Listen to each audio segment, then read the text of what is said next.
that will be the exception rather than the rule. It will be dry for the majority of us. But I did mention this weather front affecting the far northwest of Scotland.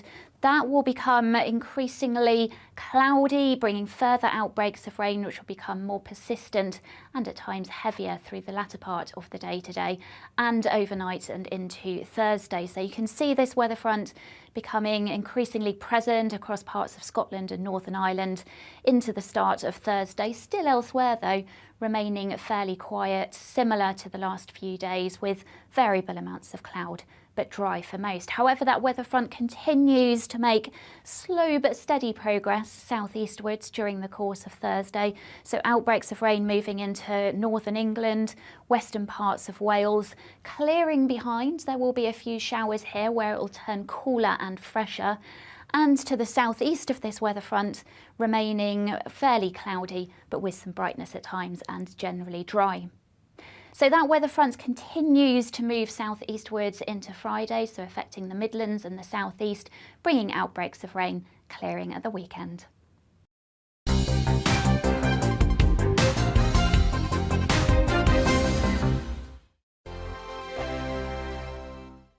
We are GB News. And we'd like to say thank you to each and every one of you for helping our great nation find its voice. We're absolutely everywhere. Across England, Scotland, Wales and Northern Ireland. on TV, on radio and online. We're proud to be The People's Channel, Britain's news channel.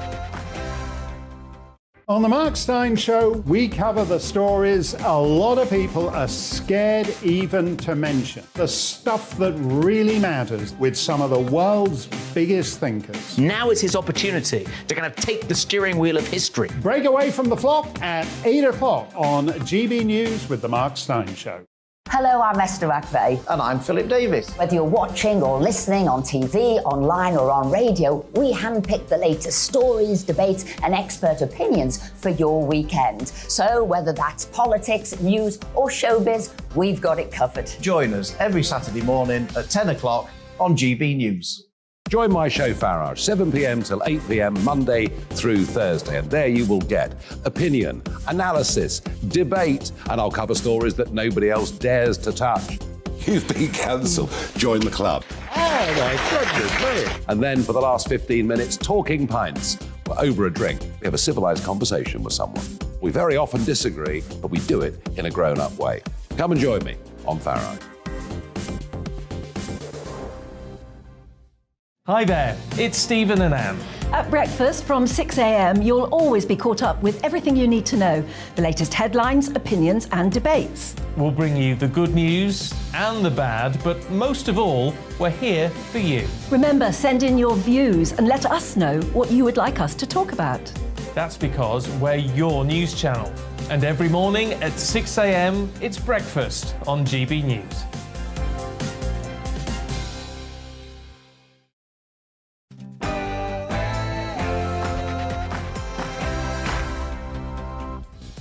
Good morning, this is To The Point on GB News with me, Mercy Moroki and Bev Turner. We're on your TV, radio and online.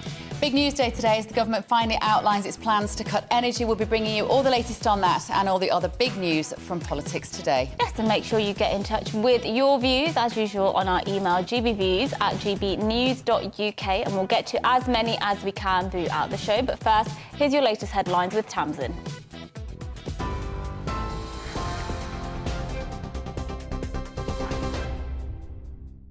Mercy, thank you. Good morning. It's 10 o'clock. Here's the latest from the GB Newsroom. Wholesale energy prices for businesses are to be cut to less than half their expected price from October the 1st. A government support package will see prices capped for non-domestic customers, including schools, hospitals and charities. Business Secretary Jacob Rees-Mogg also says he will lift the moratorium on fracking, extracting every ounce of oil and gas from the North Sea. Jonathan Reynolds, the Shadow Business Secretary, is questioning where the money is coming from.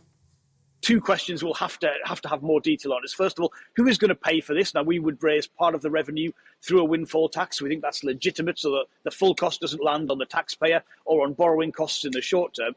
And second of all, how are the government going to provide a long-term route away from our exposure to fossil fuel prices, away from our exposure, particularly to the cost of natural gas, both for heating but also for the cost of electricity generation.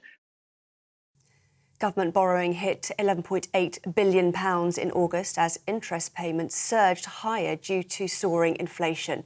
ONS data shows spending remained largely unchanged compared with last year, despite a 22% jump in interest payments to £8 billion. Chancellor Kwasi Kwarteng says his priority is to grow the economy and to get debt down in the medium term. President Vladimir Putin has ordered Russia's first military mobilization since World War II. In a televised address, Putin issued a nuclear threat to the West, warning that his country would use all means at its disposal to protect its territory. Russia's defence minister says 300,000 reservists will be called up for the partial mobilisation. It comes as Moscow-controlled regions in eastern and southern Ukraine plan to hold referendums on becoming part of Russia, which world leaders say will not be recognised by the West. In its aggressive anti-Russian policy, the West has crossed every line. We hear constant threats against our country and our people.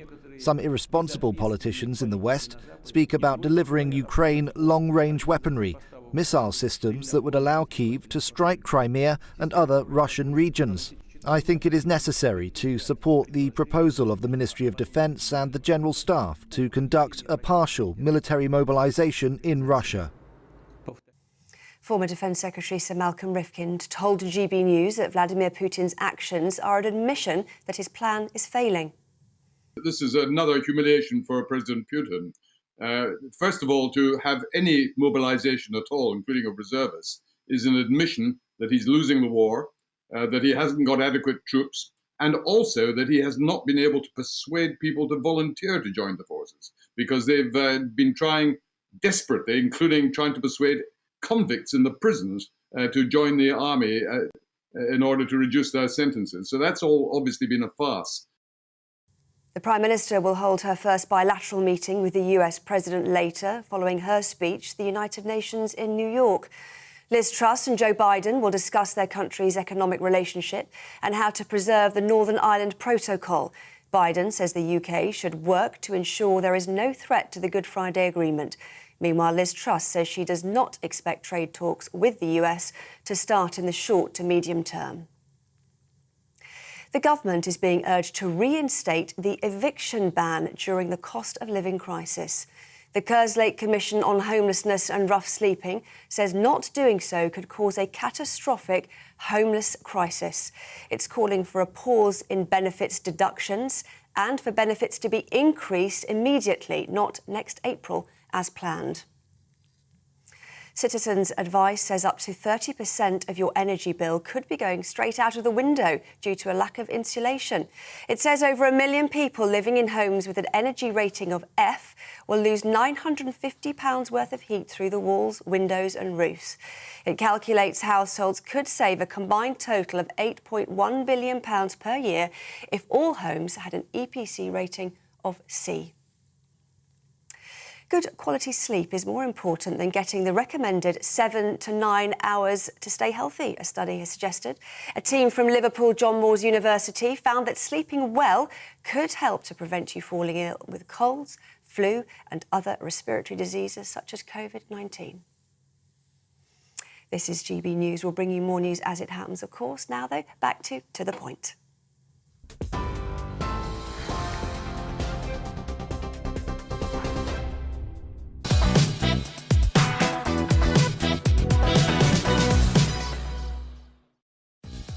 A very good morning. It's 10:05 and this is To The Point on GB News with myself, Mercy Moroki and Bev Turner. We're on your TV, radio and online. Russian President Vladimir Putin has this morning announced plans to draft up 300,000 reserve soldiers into his army. He said he was, quote, not bluffing and hinted at the use of nuclear weapons. Is this a major escalation in Russia's war against the West? We're going to get some expert analysis.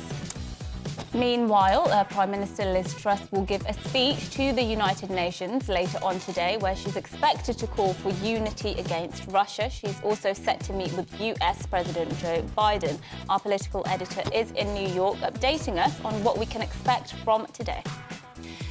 And the government has just announced the cap on energy bills will be capped from the 1st of October for businesses under a new scheme for 6 months. This comes after the ban on fracking in the UK is to be lifted tomorrow to boost our energy performance. We're going to be discussing that as well a little bit later.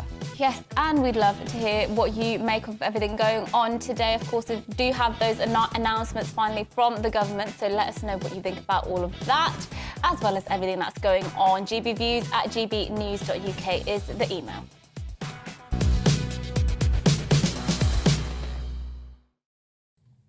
So our top story this morning, Russian President Vladimir Putin hinted at the use of nuclear weapons if Russia's territorial integrity was threatened. He said this is not a bluff.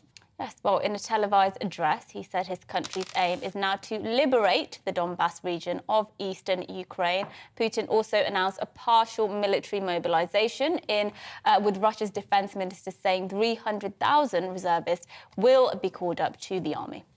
So what are we going to make of this seeming escalation from the Kremlin? Joining us now are Keir Giles, Russia expert at Chatham House, an international affairs think tank, and Major General Chip Chapman, former head of counterterrorism at the Ministry of Defence. Keir, good morning, gentlemen. Keir, let's start with you.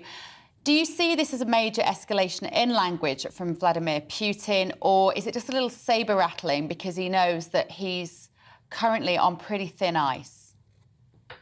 Well, one of the most striking things about Putin's speech for long-term Russia watchers was how very familiar all of it was. It was as though nothing has changed since he was running through the same roll call of phrases about Ukraine and the West from February. Now, yes, he does say that they need to now bring in more troops in order to wage the war, but that's just one of the many completely contradictory elements about his speech. It doesn't stand up to a moment's critical thought. On the one hand, he says, we're winning in this special military operation. On the other hand, he says we're failing so badly that we need to dig much deeper into our military resources and our manpower in order to stay in the fight.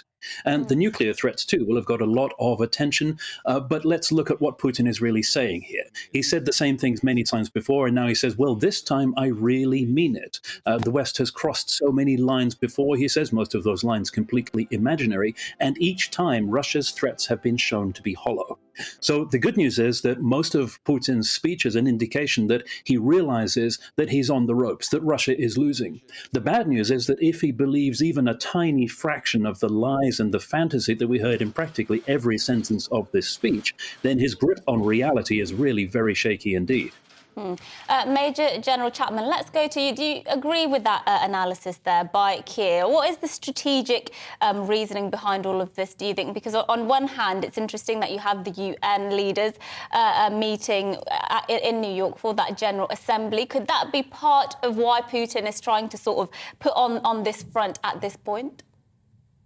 Well, there's a number of audiences. There's the internal audience, which I think is the predominant audience, and there's the external audience. And I don't think things are going that well for him on the external audience. I was struck by President Scholz's speech yesterday at the UN General Assembly when he called Russia's invasion imperialism, plain and simple, with one single objective: to seize Ukraine. And I think that's always been the grand strategic objective, has always been to regain lost territory and spheres of influence, because Putin has always seen the demise of the Soviet Union as the greatest geostrategic catastrophe of the 20th century. So what he's trying to do is reposition this from being a war of choice for the Russian people to a war of necessity. And that's why he started with the phraseology that the West seeks to weaken and divide and destroy Russia. That is not true. I think that Russia's action actually have more credibility in destroying Russia in two ways. Firstly, there are centripetal forces which may break apart Russia, particularly in the 22 non-Russian republics. And secondly, there's also centripetal forces in, for example, Kazakhstan wishing to break away from the CSTO. That's a Central Security Treaty Organization in 2023. So Putin is doing more damage to Russia than anyone since Tsar Nicholas II.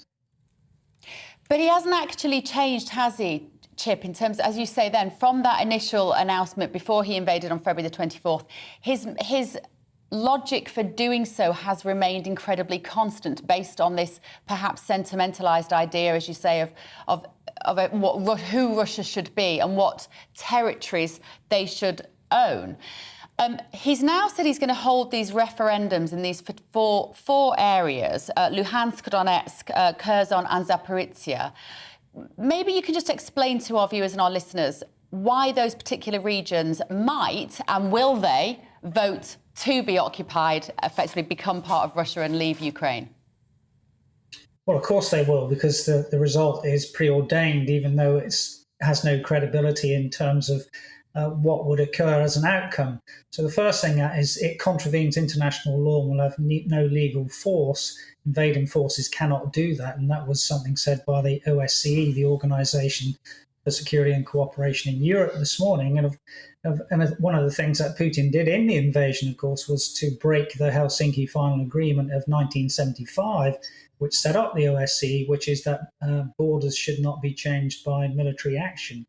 The real significance, I think, of the referendum is in terms of the mobilization of the reservists. Now, a bad army doesn't become a good army overnight. And if you can't fight well with a professional army, the first echelon, which has been fighting since February, I don't think a reservist army will also fight well. But the significance is that he said that conscripts will not be fighting outside Russia.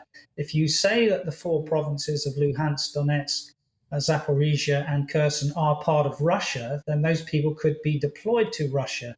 And that's the significance, I think, of that integration. And it gets over that manpower conundrum for Putin in the future. I do think this is kind of another ratcheting up of deterrence by fear. If you play the sort of nuclear card all the time, then he's trying to seek to make sure that Ukraine caveats its military operations, which they won't do. And he seeks to still divide the West, which I also don't think he will do. Yeah, and Keir, I think it's interesting we're talking about this as well against the backdrop of something happening here domestically, which is the government finally outlining their plans on energy, cutting those energy bills and lifting the ban on fracking as well. Where are we at the moment in terms of how Russia and what Russia decides to do could still impact our energy security here in the UK? Because we know Europe has been very much dependent on Russia for its energy and for its gas.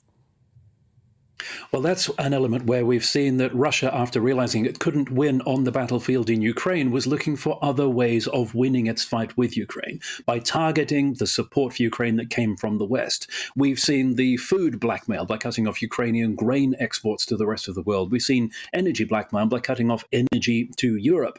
The idea being that if you push Europe into sufficient economic pain by racking up its energy bills, then, of course, the pressure will grow to ease off that support to Ukraine and to try to end the war in order to end the cost of living crisis.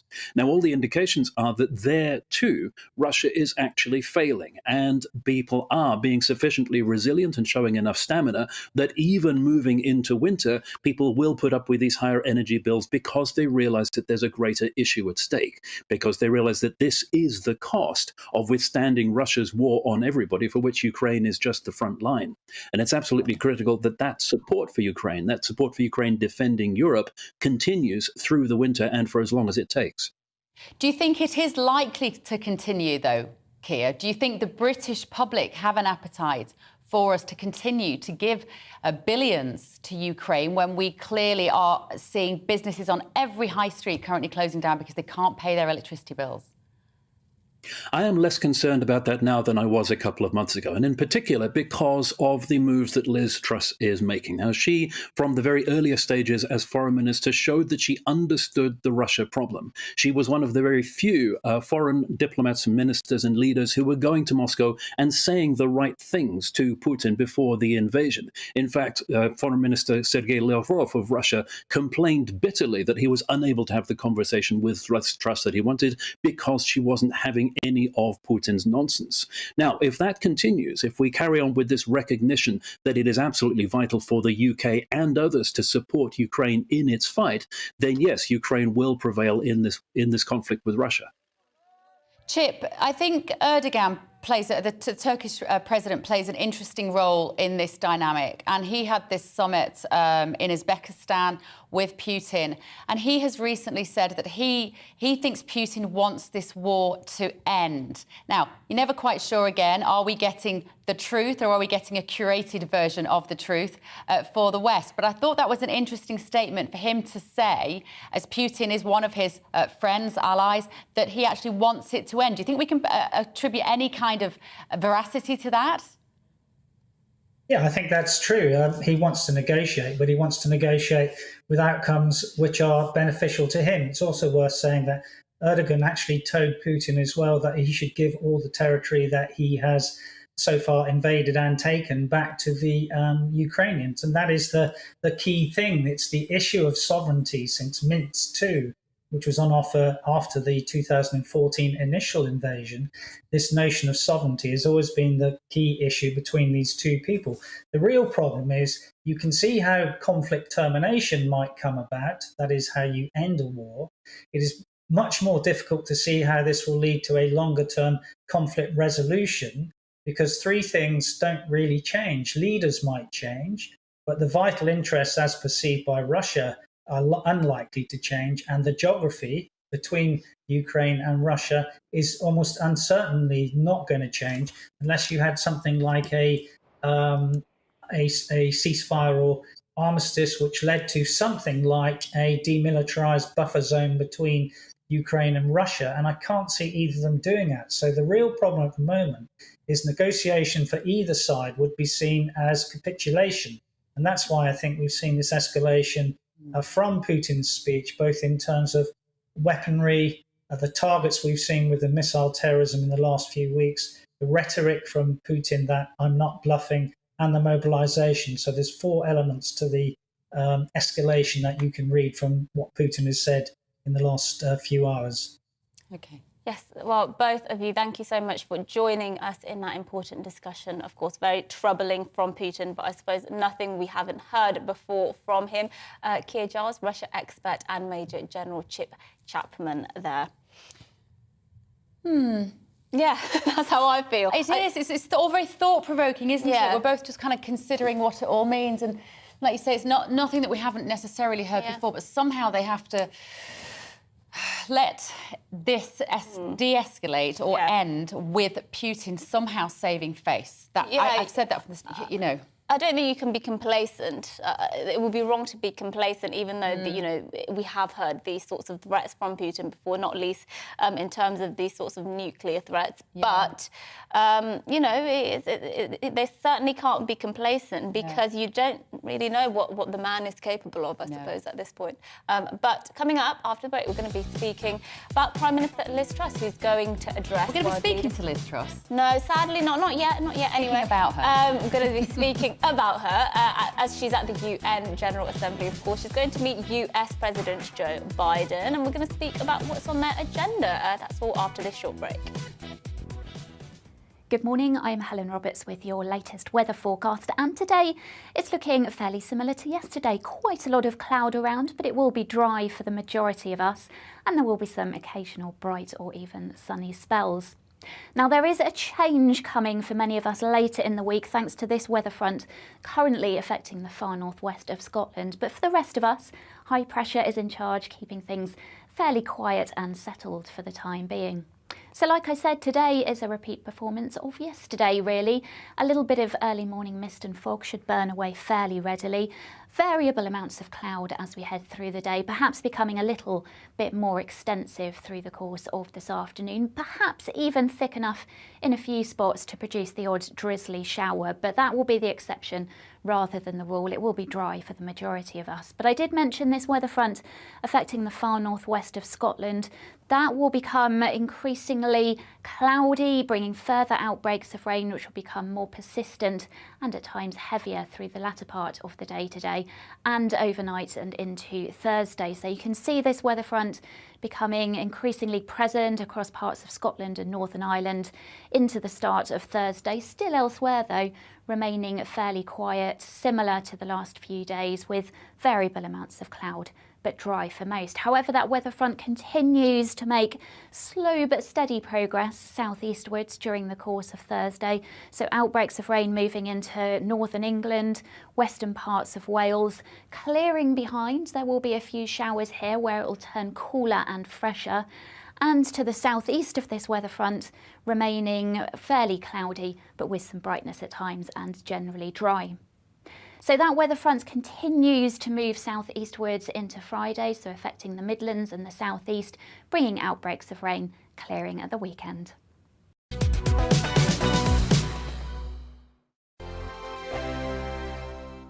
We are GB News. And we'd like to say thank you To each and every one of you. For helping our great nation find its voice. We're absolutely everywhere. Across England, Scotland, Wales, and Northern Ireland. On TV, on radio, and online. we're proud to be the People's Channel. Britain's news channel. On the Mark Steyn Show, we cover the stories a lot of people are scared even to mention. The stuff that really matters with some of the world's biggest thinkers. Now is his opportunity to kind of take the steering wheel of history. Break away from the flock at 8 o'clock on GB News with the Mark Steyn Show. Hello, I'm Esther McVeigh. And I'm Philip Davis. Whether you're watching or listening on TV, online or on radio, we handpick the latest stories, debates and expert opinions for your weekend. So whether that's politics, news or showbiz, we've got it covered. Join us every Saturday morning at 10 o'clock on GB News. Join my show Farage, 7 p.m. till 8 p.m. Monday through Thursday, and there you will get opinion, analysis, debate, and I'll cover stories that nobody else dares to touch. You've been cancelled. Join the club. Oh my goodness me. And then for the last 15 minutes, talking pints. We're over a drink. We have a civilised conversation with someone. We very often disagree, but we do it in a grown-up way. Come and join me on Farage. Hi there, it's Stephen and Anne. At breakfast from 6 a.m, you'll always be caught up with everything you need to know, the latest headlines, opinions and debates. We'll bring you the good news and the bad, but most of all, we're here for you. Remember, send in your views and let us know what you would like us to talk about. That's because we're your news channel. And every morning at 6 a.m, it's breakfast on GB News.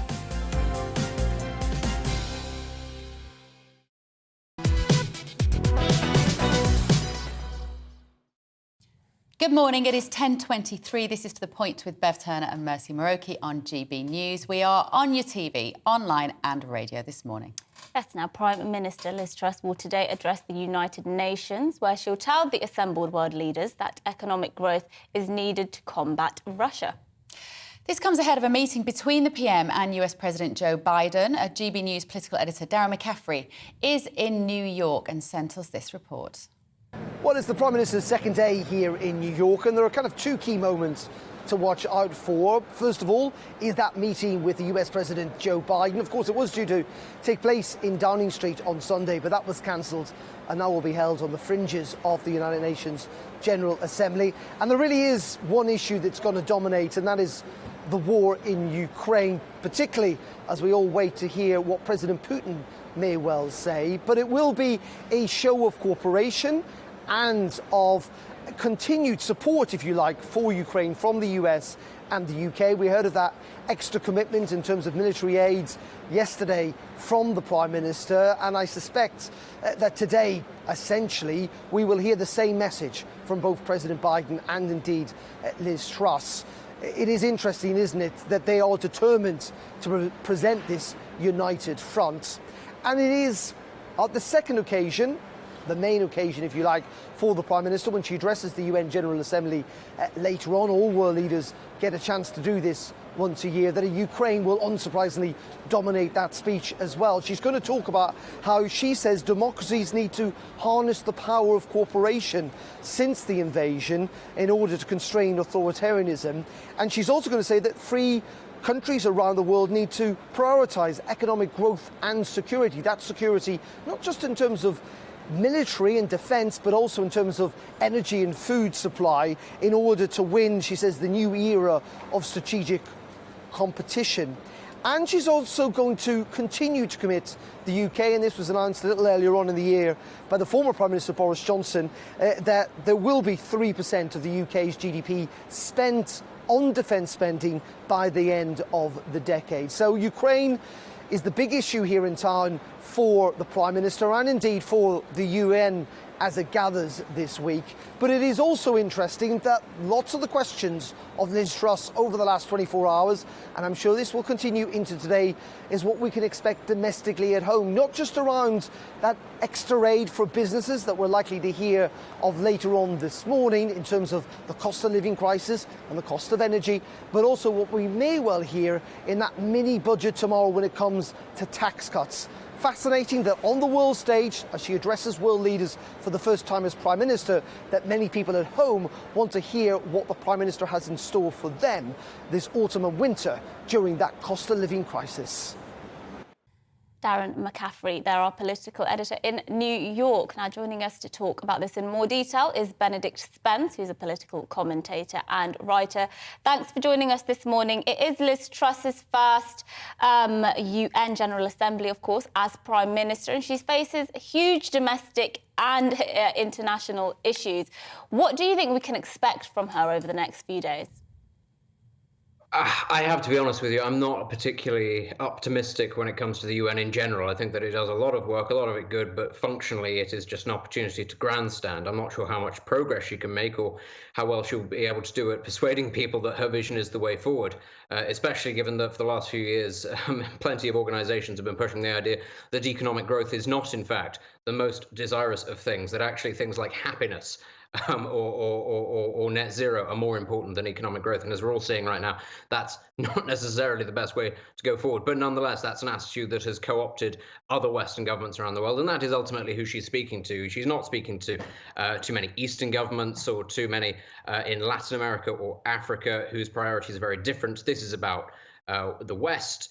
And ultimately, she is going to be fighting something of an uphill battle. I think that the only way that she can really get her ideas across about, low taxes, lower regulation, is by putting these things into practice and then just hoping, frankly, against hope, that the ideology and the plans actually come through in the next 18 months to 2 years. Ultimately, that's what it's going to be. But she is going to talk a lot about things like deregulation. She's going to talk a lot about how prompting economic growth rather than sort of state intervention in things is more important. And of course, as you've alluded to, she will talk about Ukraine as well, because that is the sort of the big raison d'etre of many Western governments at the moment who might have disparate domestic views. But when it comes to foreign policy, can all agree that Russia is bad and that we shouldn't be allowing it to reforge its old empire across Eastern Europe.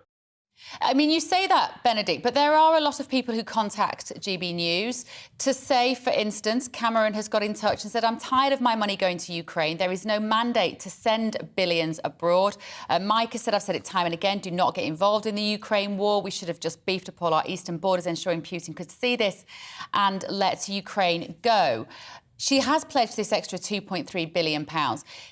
I genuinely believe that from the initial outpouring of compassion and grief and panic that there was in February, the British public are now asking some serious questions and have a right to do so, to say, where does this go? I guess what you're arguing is that if Liz Truss is going, if her mandate is there to push back against Putin using taxpayers' money, somehow she has to get that message across to the British public and get us on side with that ambition.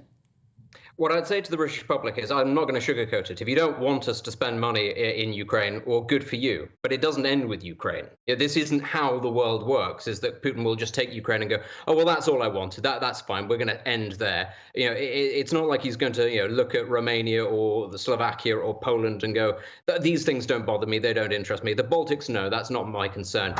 Ultimately, that's not the way that the world works. And it's not just about Russia. It's also about keeping countries like China in check over places like Taiwan. Once you've committed a certain amount, as the West has, as Britain has in particular, you can't back down, because then you are opening the door to all kinds of other actors to make a play, so to speak. I mean, one example of that right now, of the law of unintended consequences, Russia's weakening in Ukraine has opened the door to Azerbaijan to launch a war on the ground in Armenia. The world does not just stop in these nice little, individual disputes and go, yes, this is contained and it doesn't affect anything else. And the idea that Ukraine isn't very important, I mean, look at the skyrocketing cost of living affected by things like predominantly oil and gas and food. Why? Because Ukraine is very important to these things. If you want to give Russia more power over the global economy, by all means, let it have Ukraine, which is a very important vector of things like fertilizers, things like grain, things like fossil fuels that we talk about ad nauseam. And this ultimately is one of the reasons why the UN does have some roles to play sometimes. Its role in, for example, opening up the grain routes through the Black Sea that weren't open before because the Russians were blockading the ports. That's one of the few things that the UN does do very well. Yeah, and very quickly and finally, let's talk about what she's going to speak with Joe Biden about, the US president. Now, they're not very ideologically aligned at the moment. Obviously, Liz Truss is cutting taxes left, right and centre, and that's what she intends to continue to do. Joe Biden the other day was quoted as saying he's fed up of trickle-down economics. He's, throwing cash at Americans as we speak. What do you think the relationship is going to be like between those two? I mean, it's not going to be positive. Ukraine is perhaps the one area where they can probably agree on. But I mean, look, we know that this is the sort of, frankly, quite childish interventions that the Democrats in the United States often do. We saw it with Obama and Brexit, where President Obama came over and said, if the UK votes for Brexit, you're going to be at the back of the queue for a trade deal. They like to intervene in British policy. They like to intervene in Irish policy. They think that it's their sphere of influence. And it is because we allow it to be. Ultimately, Liz Truss cannot be taken seriously as a standalone prime minister if she continues with the whole America's poodle special relationship. We've got to kowtow to Washington. We've got to do as they say. Now, that's not saying that you need to be unnecessarily frosty, but ultimately, this is not the business of the United States to be telling us what our economic policy should be, especially seeing as, given the wording of President Biden's tweet, I suspect he doesn't know what the consensus is, what the economic consensus is on trickle-down economics, and that is to say that it doesn't actually exist. He's tired of it? Well, yeah, so are we all, because it doesn't exist, and we wish that people like him would stop talking about it. It's not his business what our economic policy is. Thank you, Benedict. Always great to hear from you. Benedict Spence, the political commentator and writer. Now, after the break, the government has announced a cap on energy bills for businesses. We've been waiting for this. It's going to start on the 1st of October. We'll tell you all about it. And the ban on fracking is set to be lifted tomorrow. Two big issues. Is it vital that we use natural resources to bring down our energy bills? Let us know what you think. GBViews at gbnews.uk. But before all that, a look at the news with Tamsin.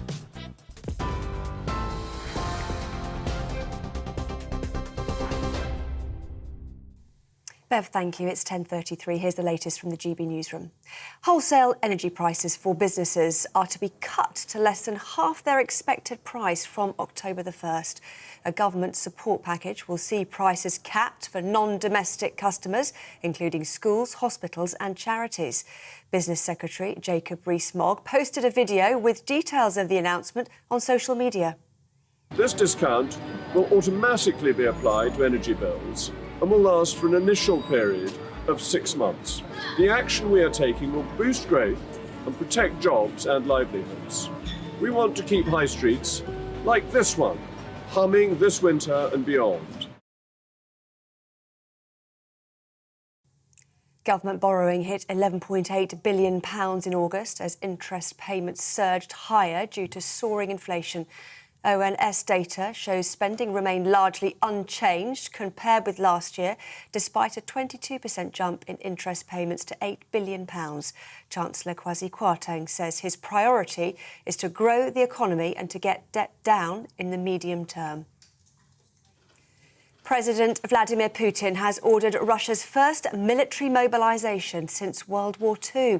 In a televised address, Putin issued a nuclear threat to the West, warning that his country would use all means at its disposal to protect its territory. Russia's defence minister says 300,000 reservists will be called up. In its aggressive anti-Russian policy, the West has crossed every line. We hear constant threats against our country and our people. Some irresponsible politicians in the West speak about delivering Ukraine long-range weaponry, missile systems that would allow Kyiv to strike Crimea and other Russian regions. I think it is necessary to support the proposal of the Ministry of Defence and the General Staff to conduct a partial military mobilization in Russia. The Prime Minister will hold her first bilateral meeting with the US President later, following her speech to the United Nations in New York. Liz Truss and Joe Biden will discuss their country's economic relationship and how to preserve the Northern Ireland Protocol. Meanwhile, Liz Truss says she does not expect trade talks with the US to start in the short to medium term. TV, online and DAB+ radio, this is GB News.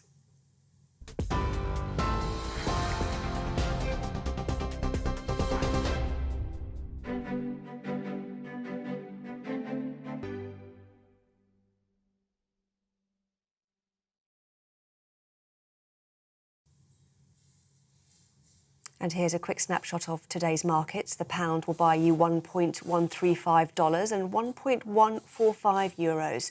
And the price of gold currently stands at £1,475 and 33 pence per ounce.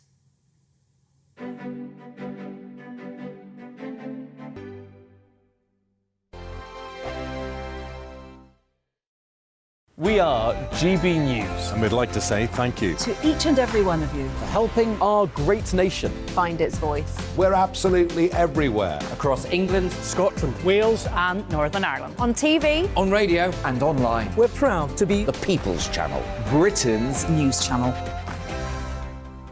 On the Mark Steyn Show, we cover the stories a lot of people are scared even to mention. The stuff that really matters with some of the world's biggest thinkers. Now is his opportunity to kind of take the steering wheel of history. Break away from the flock at 8 o'clock on GB News with the Mark Steyn Show.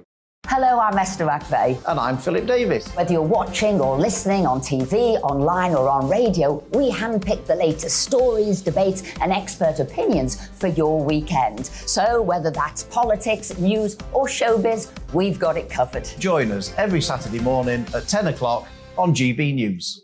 Join my show Farage, 7 p.m. till 8 p.m. Monday through Thursday. And there you will get opinion, analysis, debate, and I'll cover stories that nobody else dares to touch. You've been cancelled. Join the club. Oh my goodness me. And then for the last 15 minutes, talking pints. We're over a drink. We have a civilised conversation with someone. We very often disagree, but we do it in a grown-up way. Come and join me on Farage. Hi there, it's Stephen and Anne. At breakfast from 6 a.m, you'll always be caught up with everything you need to know, the latest headlines, opinions and debates. We'll bring you the good news and the bad, but most of all, we're here for you. Remember, send in your views and let us know what you would like us to talk about. That's because we're your news channel. And every morning at 6 a.m, it's breakfast on GB News.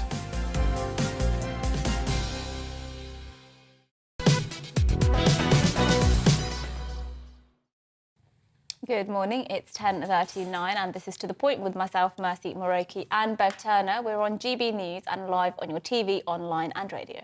Now, early this morning, Business Secretary Jacob Rees-Mogg announced the government plans to protect businesses, charities and public sector organisations from rising energy costs. Yes, well, the government have announced a cap on energy bills for businesses from the 1st of October and a new scheme for 6 months. This comes as Prime Minister Liz Truss is set to lift the ban on fracking tomorrow in an attempt to boost the UK's energy security. The Prime Minister believes that the return of fracking could help ease the UK's energy crisis by diversifying our energy sources. Yes, well, joining us now is our economics and business editor, Liam Halligan. So this has been long awaited, of course, and a lot of the focus has been on domestic households.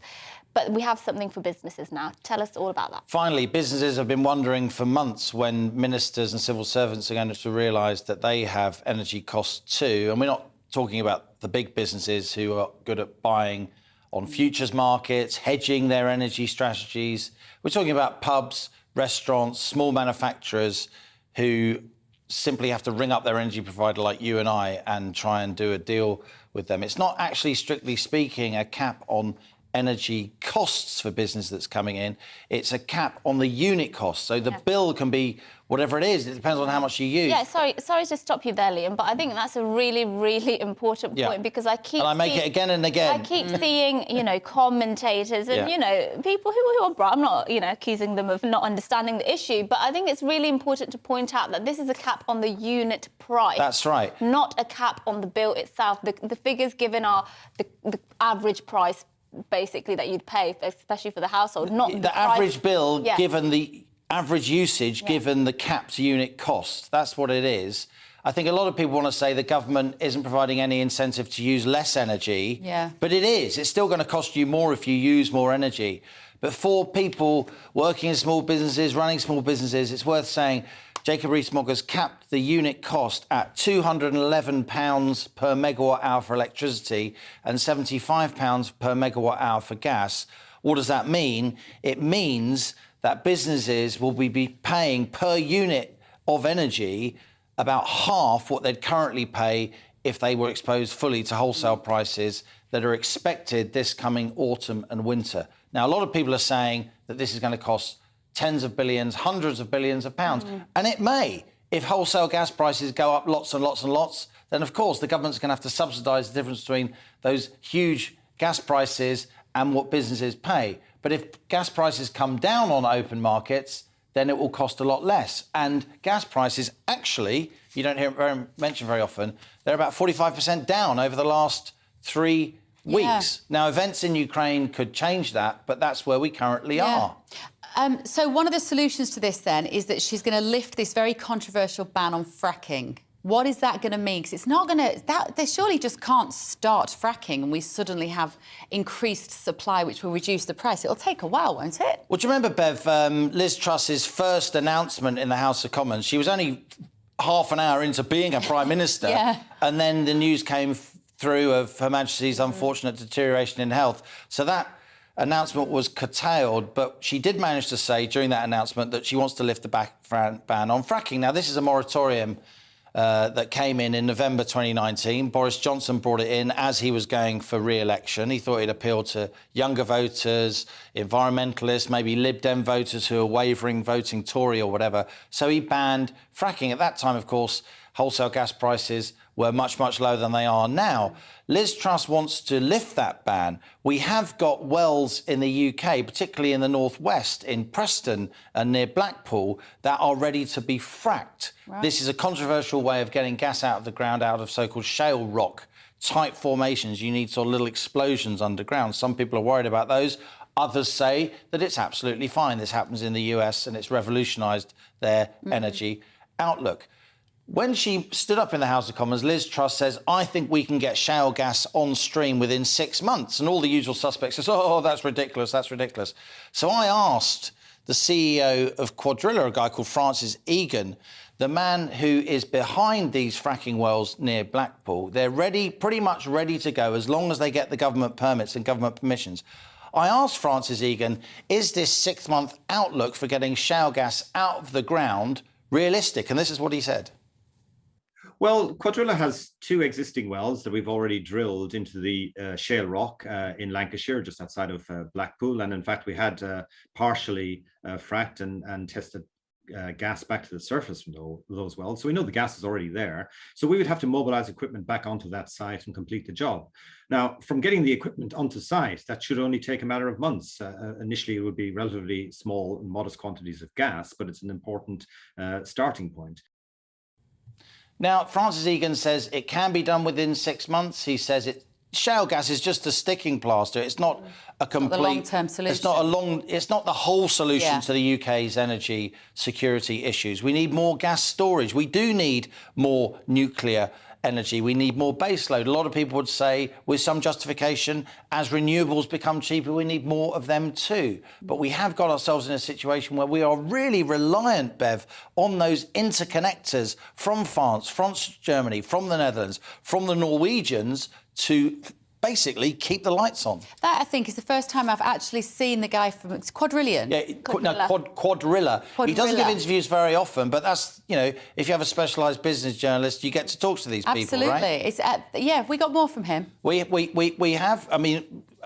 A little bit later. Yeah, a little bit later. I mean, he doesn't come out to play very often, No, but well done, Lee. I think in the next few days, as this fracking ban is lifted officially, probably in Kwasi Kwarteng's mini budget on Friday, you're going to see a lot more of him. This is controversial, but some people say that it's necessary. Yeah. Well, Liam, thank you so much for bringing us all of that.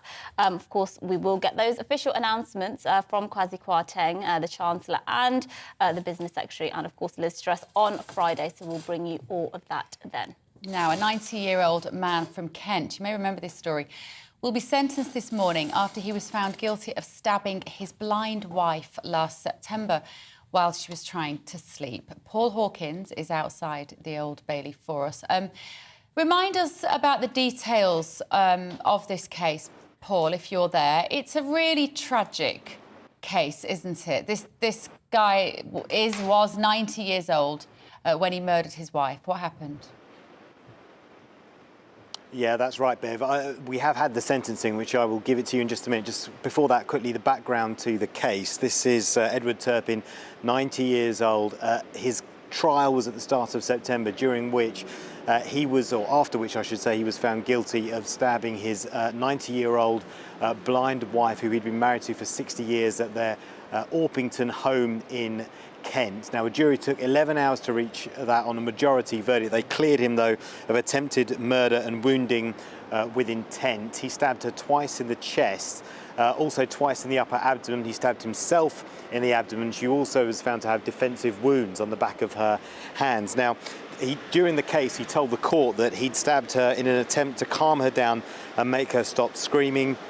The last thing he would ever want to do was harm her. Now, the court heard that his wife was heavily dependent on him for care, but that he had become overwhelmed in trying to care for her. They didn't have any kids, and that they didn't want to rely on the limited family support that was available. Now, in sentencing today, we heard from the defence, who said, from the prosecution, I should say, who reiterated a statement from someone called Emma Staples, who's a carer in the home where Joan Turpin currently resides, who said that although her injuries have healed, she did suffer, or has suffered, incredible psychological impact from the wounds inflicted by her husband. We also heard from the defence, who offered points of mitigation to the judge in making that sentence, which were that his age, his good character, his health, because of his health, he missed a large proportion of the trial and he wasn't in court today to hear the sentence, and also the fact that he was caring for her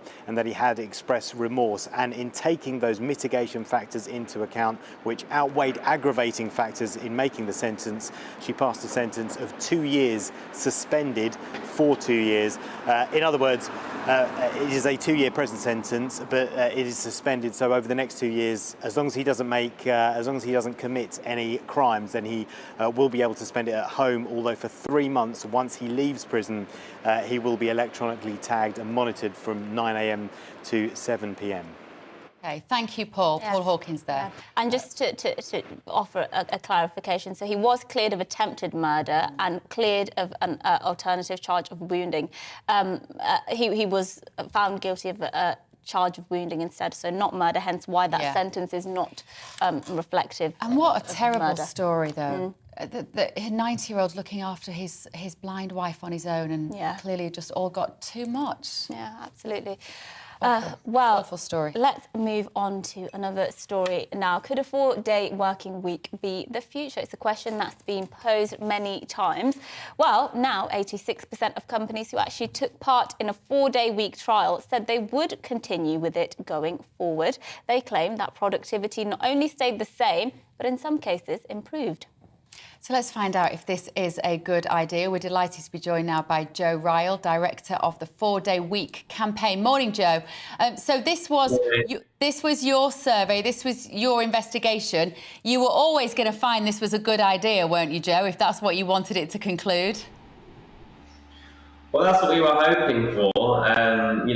We've been inspired by trials that have already taken place across the world since the COVID pandemic, where once workers moved to a 4-day reduced hour working week, productivity went up and so did well-being. So we're hoping to test that in a much bigger scale in the UK. And this pilot is the biggest ever pilot of a 4-day week in the world so far. I will caveat that it is only interim results. It's just a midway point survey. The companies still have a couple of months to go. But what the evidence does show is very encouraging. Well-being going up, productivity going up, and most of these, vast majority of these companies planning to either make it permanent or continue the trial beyond November. So just to explain to people how this might work for an average company. How do you accommodate a workforce that only wants to work 4 days a week? So the model which we advocate for is a 4-day, 32-hour working week with no loss of pay for workers. That may not apply overnight to every single industry. There would have to be a transition to get there. But we've got to recognise that the 9 to 5 5-day working week is a very outdated way of working now. We need to bring work into the future. We think the 4-day week is the future of work. And this 9 to 5 5-day working week model is causing immense burnout, stress, overwork, mental health issues. And ultimately, if we want to live happier and more fulfilled lives, then we should be thinking about moving to a 4-day week. Yeah, can I just ask, so in this trial, so there were more than 70 organisations, including some like a local fish and chip shop, 2 larger companies as well, like tech companies. So it was a wide range of people, of companies taking part. But how would you sell it to people who say, well, if I open for more days? So just explain to us how it would work, because in terms of workforce, I'm trying to figure it out in my head. Do you need to employ more people? I mean, surely the costs don't necessarily add up, or do they? Correct me if I'm wrong. There's certainly some sectors where it is much easier to implement, and you could just implement it overnight on that basis. There are other sectors where it is going to be more tricky, and it might be that moving immediately to a 4-day working week might not be quite right. Maybe there'd be a shorter working week. But we've seen many different sectors taking part in this pilot, and many different examples in those sectors too. So construction industry, engineering, retail, hospitality, manufacturing, fish and chip shop, as you say. And so they are showing that it is possible. That the fish and chip shops, for example, have been more creative. Their rota patterns to ensure the coverage over a 5-day week, but that staff aren't working more than 4 days. And I just spoke to the owner of that fish and chip shop yesterday, and he said it's going very well for them too. So positive so far, hoping that that maintains over 6 months. And I think at that point, we really want to see the government taking this more seriously. If we're going to implement a 4-day week for everyone, and we think it should be implemented on that basis, this is about a better work-life balance for everyone, then we do need to have government involvement in that, working with industry and business, working with trade unions. So just to be clear, when you say a 4-day working week, we're not talking about working for 5 days, but one of them from home, which is what people might think we're discussing here. It's not about getting less pay because you're only working 4 days, not 5, let's say typically. It's literally about compressing your productivity into 4 days rather than 5 and getting the same take-home pay. Is that right? Yeah, pretty much. Yeah, it's about reducing hours by 20% and hoping, aiming to achieve about the same amount of productivity. And in the evidence that's come out so far at this midway point, nearly every company has at least been able to maintain productivity, so getting the same amount of work done in the 4 days rather than 5. For others, actually, productivity has improved. Profits have gone up, workers are being more effective with their time, and that's not surprising. If we're burnt out and stressed and overworked, we're not going to do a very, very good job. We're also not going to be very, very motivated. So by having that, in many cases, 3-day weekend for rest, for catching up in other aspects of our lives, we then come back into work on a Monday morning much better rested, much more motivated, and that's where the productivity gains come from. Joe, it's so funny because I imagine this is very much a generational conversation because even I am listening to you. I'm not that much older than you, I flatter myself, but isn't this just a load of millennials that want to have a bit more time off and go have a hangover for 3 days a week rather than 2? I mean, I think there is a generational shift taking place. I think that for my generation, the generation below me, I think, we don't want our lives to be defined by work in the same way that it has been the case for our parents and grandparents' generation. And we've got to remember, it's been 100 years since we moved from a 6-day week to a 5-day week. And this 9 to 5-day working week model was designed for an agricultural, industrial economy. We've come a long way from that, and we think work should change too. Working patterns should change too. We haven't actually reduced working hours for decades in this country. So think about all the greater productivity since the 80s and 90s. We're all on our smartphones now.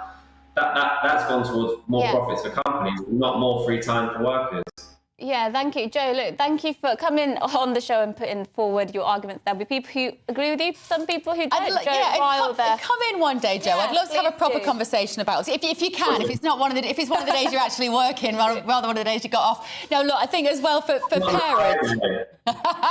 For parents, I think a lot of working parents have been asking for this for decades. Yeah. We've been asking to get the blend right. I just think if you work 4 days a week, surely 20% of your workforce then needs to be replaced because they,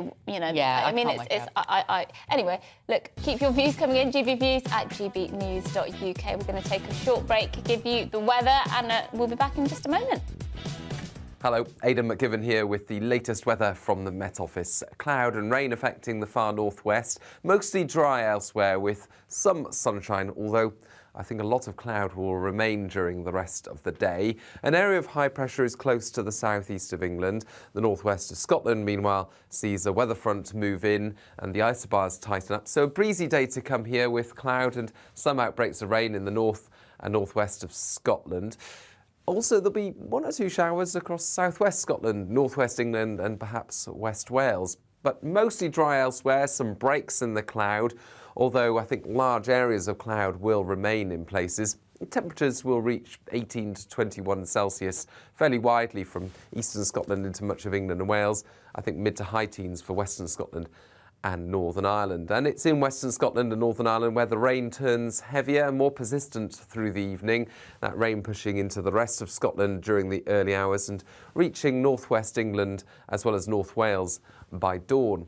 Ahead of that, light winds, clear spells, temperatures dipping into the single figures, and 1 or 2 mist and fog patches first thing, especially for parts of southern England, into the Midlands, perhaps the east of England as well. They won't last long, they'll soon enough disappear during the morning, and then sunny spells once again in the south, but elsewhere we've got the area of rain moving into northern England, north and west Wales, southern Scotland. So a wet and breezy day to come here, gusty winds and feeling cool. 21 to 23 Celsius in the south where we see some sunshine and a fresher feel for northern Scotland as well as Northern Ireland. Keen breeze here with 1 or 2 showers and temperatures in the mid-teens. Into Thursday evening, the rain sinks south into central areas and it sticks around for a time during Friday. It then turns to showers on Saturday, and I think it's also going to turn cooler this weekend.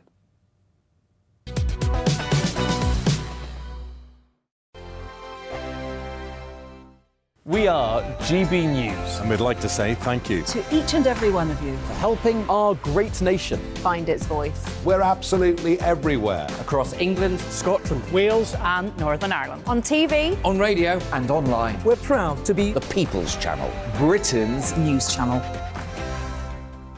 On the Mark Steyn Show, we cover the stories a lot of people are scared even to mention. The stuff that really matters with some of the world's biggest thinkers. Now is his opportunity to kind of take the steering wheel of history. Break away from the flop at 8 o'clock on GB News with the Mark Steyn Show.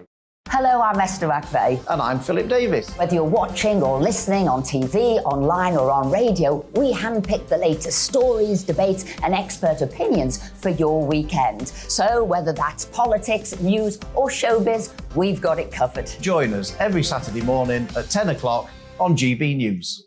Join my show Farage, 7 p.m. till 8 p.m. Monday through Thursday, and there you will get opinion, analysis, debate, and I'll cover stories that nobody else dares to touch. You've been cancelled. Join the club. Oh my goodness me. And then for the last 15 minutes, talking pints. We're over a drink. We have a civilised conversation with someone. We very often disagree, but we do it in a grown-up way. Come and join me on Farage. Hi there, it's Stephen and Anne. At breakfast from 6 a.m, you'll always be caught up with everything you need to know, the latest headlines, opinions and debates. We'll bring you the good news and the bad, but most of all, we're here for you. Remember, send in your views and let us know what you would like us to talk about. That's because we're your news channel. And every morning at 6 a.m, it's breakfast on GB News.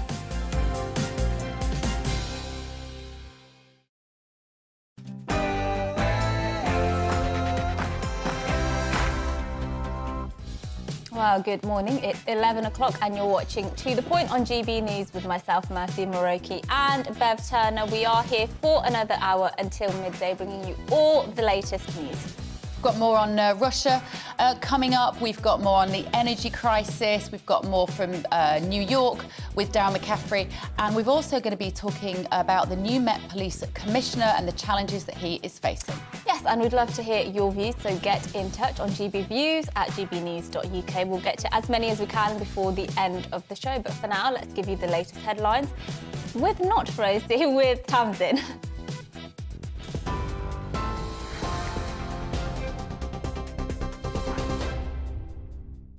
Mercy, thank you. Good morning. It's 1 minute past 11. Here's the latest from the GB newsroom. Energy bills for businesses will be cut to less than half of their expected price over winter. A government support package will see wholesale prices capped for non-domestic customers, including schools, hospitals and charities. Business Secretary Jacob Rees-Mogg posted a video with details of the announcement on social media. This discount will automatically be applied to energy bills and will last for an initial period of 6 months. The action we are taking will boost growth and protect jobs and livelihoods.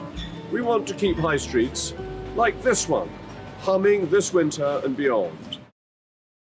Jonathan Reynolds, the Shadow Business Secretary, is questioning where the money's coming from. Two questions we'll have to have more detail on is, first of all, who is going to pay for this? Now, we would raise part of the revenue through a windfall tax. We think that's legitimate, so that the full cost doesn't land on the taxpayer or on borrowing costs in the short term. And second of all, how are the government going to provide a long-term route away from our exposure to fossil fuel prices, away from our exposure, particularly to the cost of natural gas, both for heating but also for the cost of electricity generation? Government borrowing hit £11.8 billion in August as interest payments surged higher due to soaring inflation. ONS data shows spending remained largely unchanged compared with last year, despite a 22% jump in interest payments to £8 billion. Chancellor Kwasi Kwarteng says his priority is to grow the economy and to get debt down in the medium term. President Vladimir Putin has ordered Russia's first military mobilization since World War II. 300,000 reservists will be called up for the partial mobilization. In a televised address, Putin issued a nuclear threat to the West, warning that his country would use all means at its disposal to protect its territory. It comes as Moscow-controlled regions in eastern and southern Ukraine plan to hold referendums on becoming part of Russia, which world leaders say will not be recognised by the West. In its aggressive anti-Russian policy, the West has crossed every line. We hear constant threats against our country and our people. Some irresponsible politicians in the West speak about delivering Ukraine long-range weaponry, missile systems that would allow Kyiv to strike Crimea and other Russian regions. I think it is necessary to support the proposal of the Ministry of Defence and the General Staff to conduct a partial military mobilization in Russia. Former Defence Secretary Sir Malcolm Rifkind told GB News that Vladimir Putin's actions are an admission that his plan is failing. This is another humiliation for President Putin. First of all, to have any mobilization at all, including of reservists, is an admission that he's losing the war, that he hasn't got adequate troops, and also that he has not been able to persuade people to volunteer to join the forces, because they've been trying desperately, including trying to persuade convicts in the prisons to join the army in order to reduce their sentences. So that's all obviously been a farce. The Prime Minister will hold her first bilateral meeting with the US President later, following her speech to the United Nations in New York. Liz Truss and Joe Biden will discuss their country's economic relationship and how to preserve the Northern Ireland Protocol.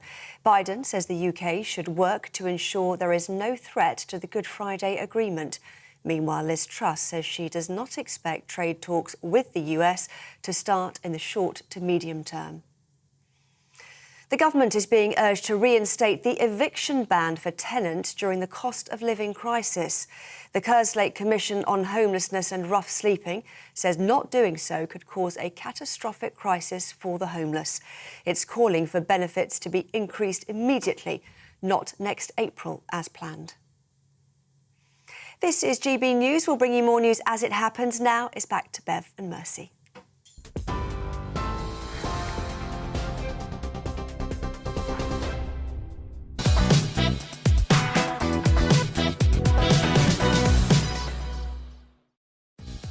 Good morning. This is To The Point on GB News with myself, Mercy Moroki, and Bev Turner on your TV, radio and online.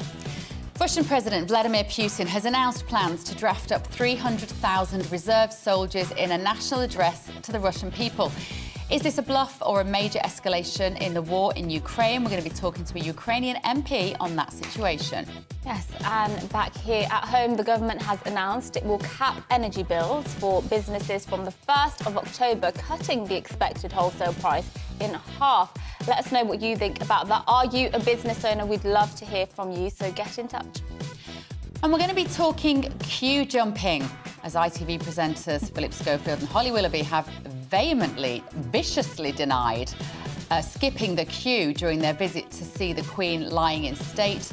Should they have queued up like everybody else? Yes, we'll be talking about that and much more as well. And you can get in touch with your views, GBviews at gbnews.uk. We're actually going to be going to them in just a second.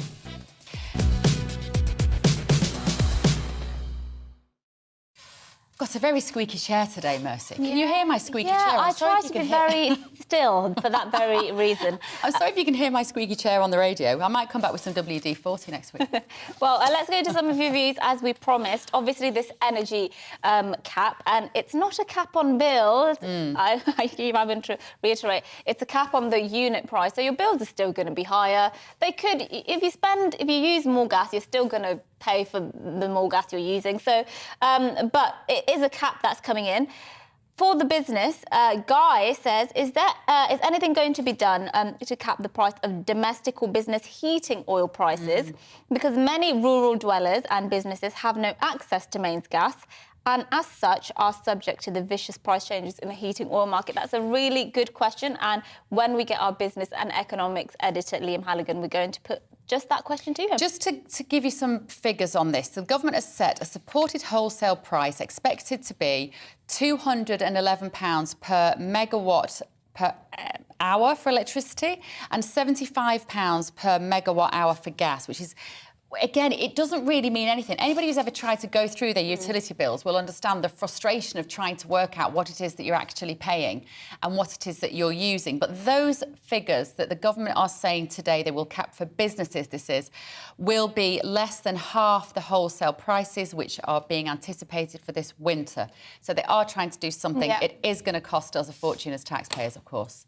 Yes, indeed. And we've also been speaking about fracking because the government is expected to lift the ban, a very controversial ban, on fracking. And they're saying it could be 6 months before we actually start extracting that gas, that shale gas.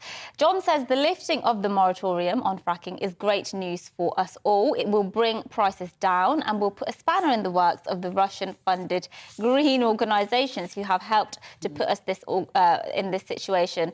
Or just, our dependence and Europe's dependence on Russian gas. It's supposed to bolster our energy independence here in the UK, and it will go some way, not a huge way, but some way to doing that. A lot of you getting in touch about the money that we are giving to Ukraine and having grave reservations about it. Jason has said, why are we giving over £2 billion again to Ukraine? The money is not going where it should be. No one is condemning the 70% pay rise that all MPs in Ukraine have given themselves. I don't know if that's true.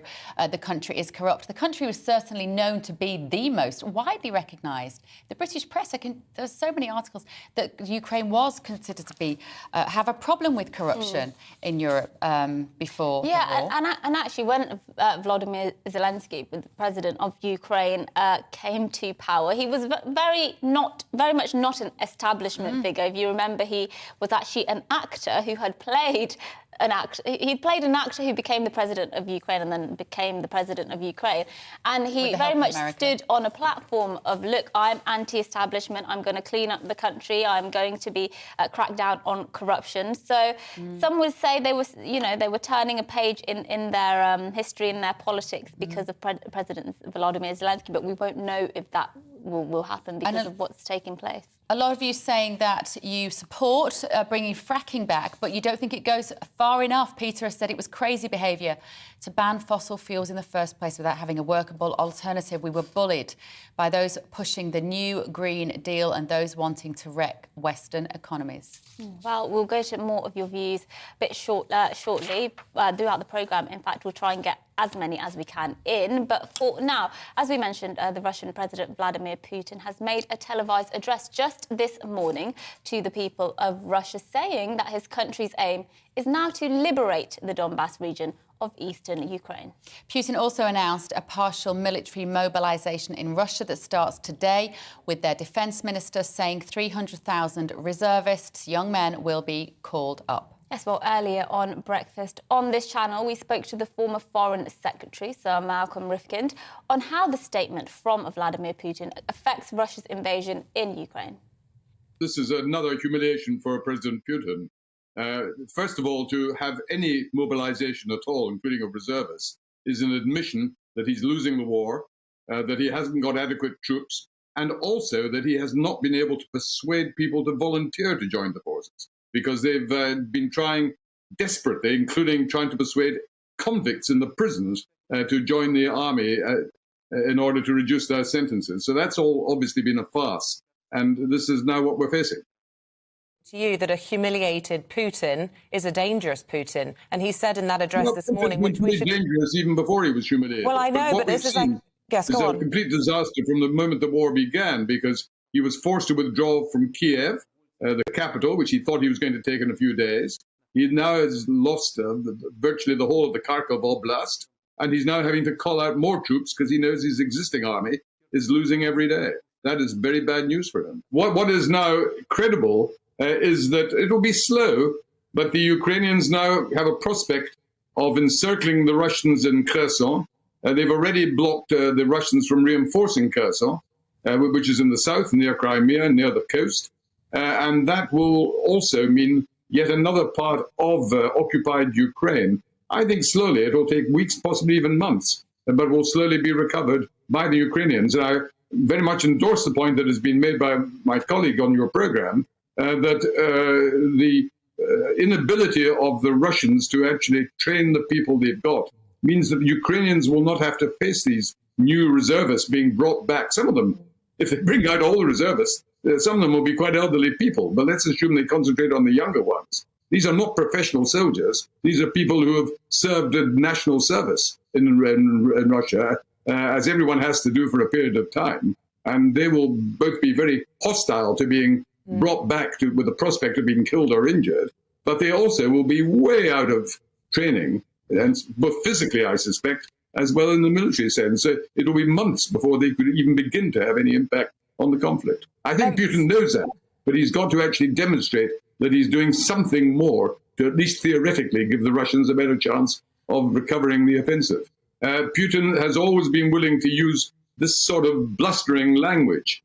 But, not only would nuclear weapons risk a response with nuclear weapons, because the United States in particular could not just ignore that, and Putin will be aware of that, but he would also entirely lose the support of China and India and other countries in Africa and Asia who try to remain more neutral in these matters, because the last thing they want is this crisis. We saw it just a few days ago.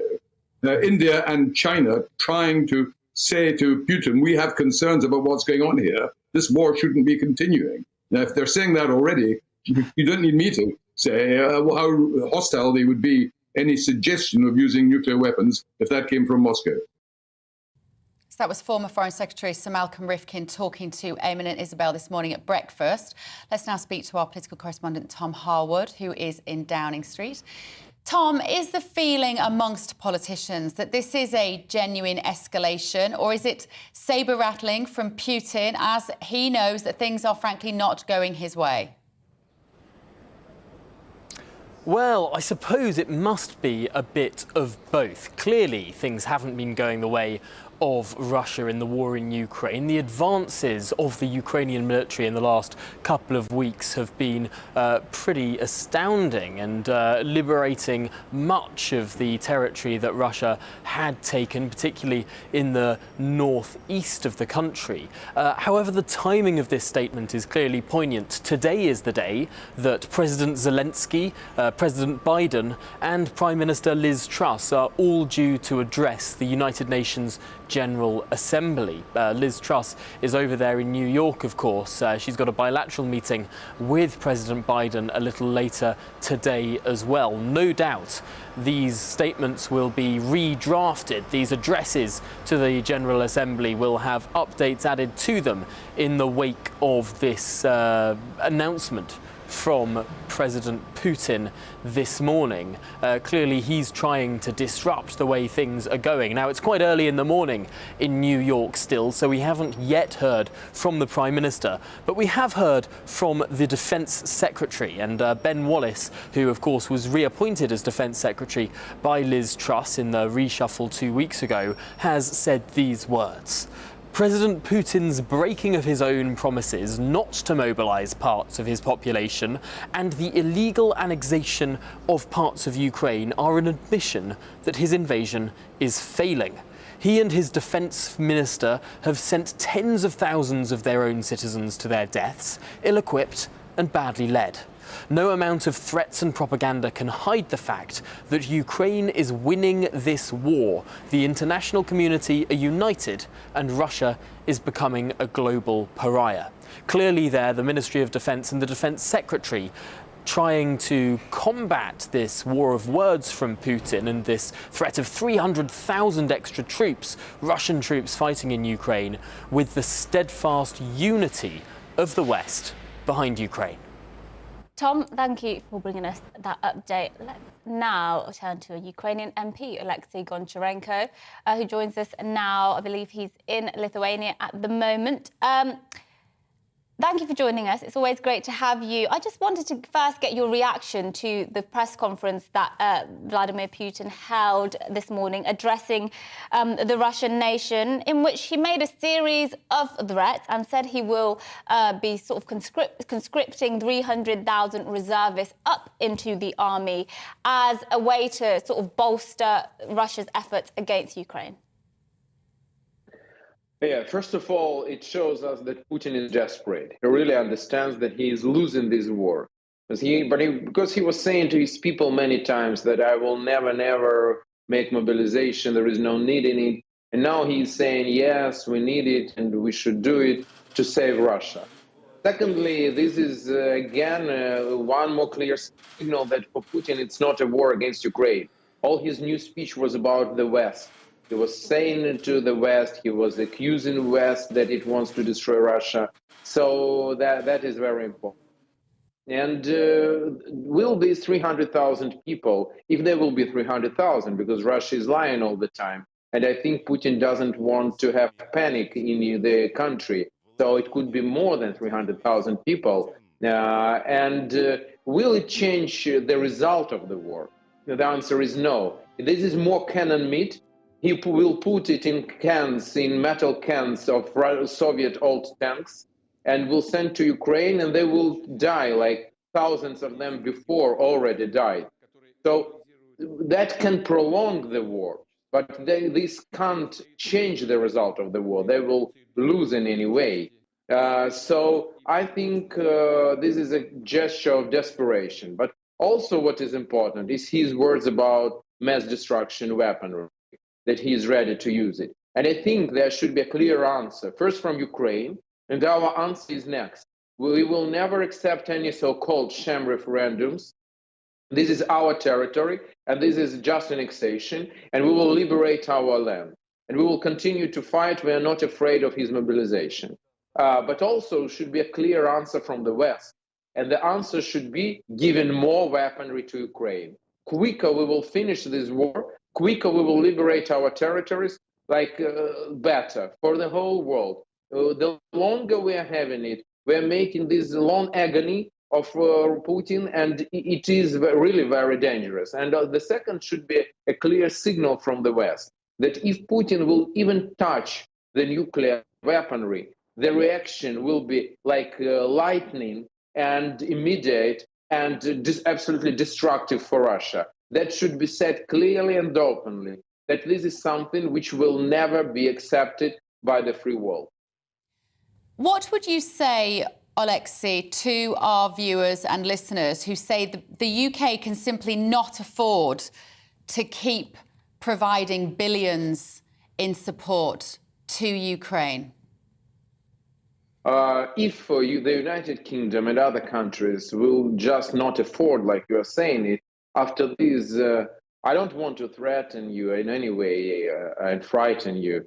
I just saying the truth. Then British people will die in Baltic states, fighting for Baltic countries. Then Germans will die in Baltic states where they are as part of NATO. Here you see NATO. Here you see NATO flag because Lithuania is part of NATO. Estonia, Latvia.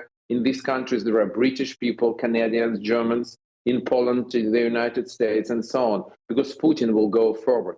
He's not going to stop, and he showed it once again. So today, when British people can stop aggressor just by economical problem, that is the best option in comparison with the other option when other nations of free world will need to pay with blood, like Ukraine is paying today with blood. If aggressor will not be stopped now, just remember the Second World War. Hitler also started not from the United Kingdom. He started from Czech Republic, Austria, Czech Republic, Poland. But finally, he went against the United Kingdom. And then it was an awful war. So that should be our lesson, and lessons should be learned. I'm sure you're very aware that Liz Truss and many other foreign leaders are meeting at the UN General Assembly meeting in New York. I just wondered what you'd like to hear from the world leaders, because previously, before Russia's invasion of Ukraine, a lot of world leaders like to talk tough on Russia, especially if they consider themselves sort of liberal Western leaders. They like to talk tough on Russia, but they never necessarily implemented many of their actions because they have vested interests in keeping Russia on side. Obviously, the world has changed now since the last General Assembly last year. So what kind of change in tone do you want to hear, and what actions do you want to see backed up? First of all, I want to answer you that the United Kingdom, under first Boris Johnson leadership, now under Liz Truss, I hope will continue his job, and I'm sure that she will do. I know her personally. They showed leadership, and the UK shows leadership in supporting of Ukraine. And once again, Putin said it. It's not a war against Ukraine. It's the war against the West. So in this war, Ukraine is on the first line, but the war is against all of us. All of the free world. And the United Kingdom made a great job to unite the efforts of different countries in order to stop Putin. And I hope you will continue to do this. And I hope that other countries will follow this leadership of the UK and also will do the best. And when Germany is saying that it can't provide Ukraine with tanks, just answer me why. Why Germany can send us Gepards, which is like air defense vehicles, but why they cannot provide with tanks? Why other countries can't do more? Because again, today Ukraine is fighting for Germany, for Poland, for France, for other countries. And that is the moment. And we show that we are very effective in this, that we have not only stopped Russia, but we also defeat Russia on the battlefield. And that is absolutely possible. So more weaponry to Ukraine and more sanctions against Russia. Why many of Russian oligarchs are still not under sanctions? Why Russian banks are not cut off from SWIFT? Why Russian metallurgy is not under sanctions, and so on and so on. What does Ukraine need now, Alexei, from the West? More weaponry, finally aircraft, air defense, armor, tanks, armored vehicles. Second, more sanctions against Russia. And third, financial support, because we need to run the country. and our economy is completely destroyed. So this is the most needed. Okay. All right. Thank you. Yes. Thank you very much for joining us. Thank That was you very Ukrainian much. MP Thank you. Alexei Goncharenko. I know that a lot of people feel very strongly about this in both directions, how long we can continue to keep funding it. When he said the economy's ruined, I was thinking, so's ours. Yeah, especially given the context of a cost of living crisis here domestically. It's not easy for people to necessarily be on board with spending billions and billions elsewhere. But, you know, there are strong arguments to be made for the fact that Putin perhaps wouldn't stop there, and therefore you're sort of investing in securing the long-term future of Europe. That's the counter-argument to that. Look, I don't know, but my feeling is that he's said from the start, from February, what I want is the old Russia back. That's what he wants to have, the eastern regions particularly. He sees Ukraine as a fundamental part of his country. We have to take his word for it. But I mean, there were people going, well, you're an idiot, Beth, to think you could take his word for it. And maybe I am. Well, after the break, we're going to speak about something more domestic, which is government support for businesses, which has finally seen the light of day, or will do very soon, because with the soaring energy prices for businesses, the government have finally unveiled their package of support for businesses, which will see them getting 6 months of energy price caps for energy, the unit price of energy in particular. So we're going to be telling you all about that and explaining that to you after this short break.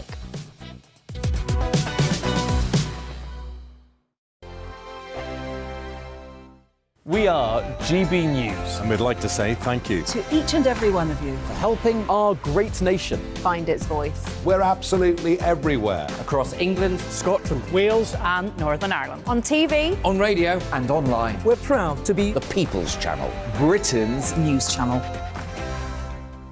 On the Mark Steyn Show, we cover the stories a lot of people are scared even to mention. The stuff that really matters with some of the world's biggest thinkers. Now is his opportunity to kind of take the steering wheel of history. Break away from the flock at 8 o'clock on GB News with the Mark Steyn Show.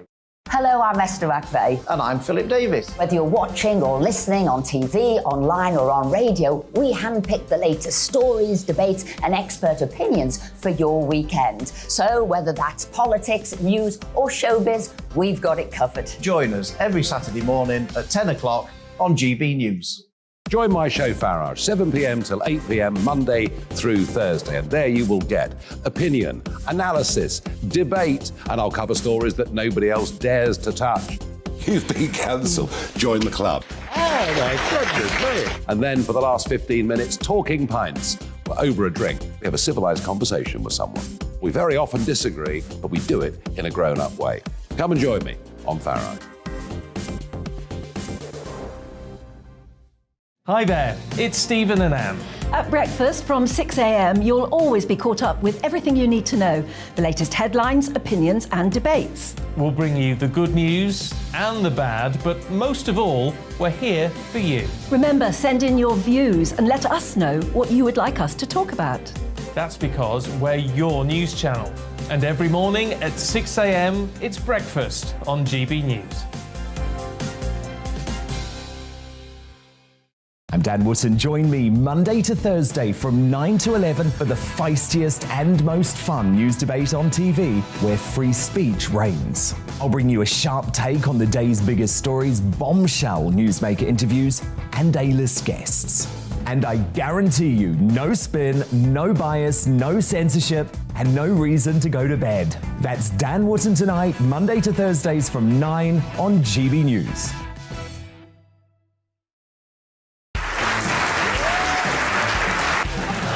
My name is Andrew Doyle. Join me every Sunday evening at 7 p.m. for Free Speech Nation. This is a show where we address current affairs and news stories of the week with the help of two wonderful comedian panelists. I brought in comics because I want to give it a lighter edge, and also they work for less. See you there.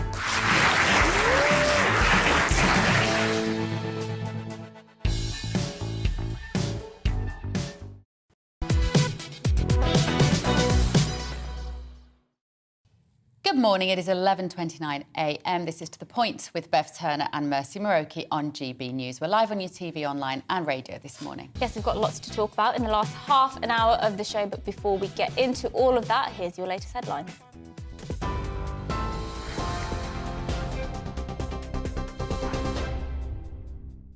Good morning, it's 11:30. I'm Tamsin Roberts in the GB newsroom. Energy bills for businesses will be cut to less than half of their expected price over winter. A government support package will see wholesale prices capped for non-domestic customers, including schools, hospitals and charities. Business Secretary Jacob Rees-Mogg posted a video with details of the announcement on social media.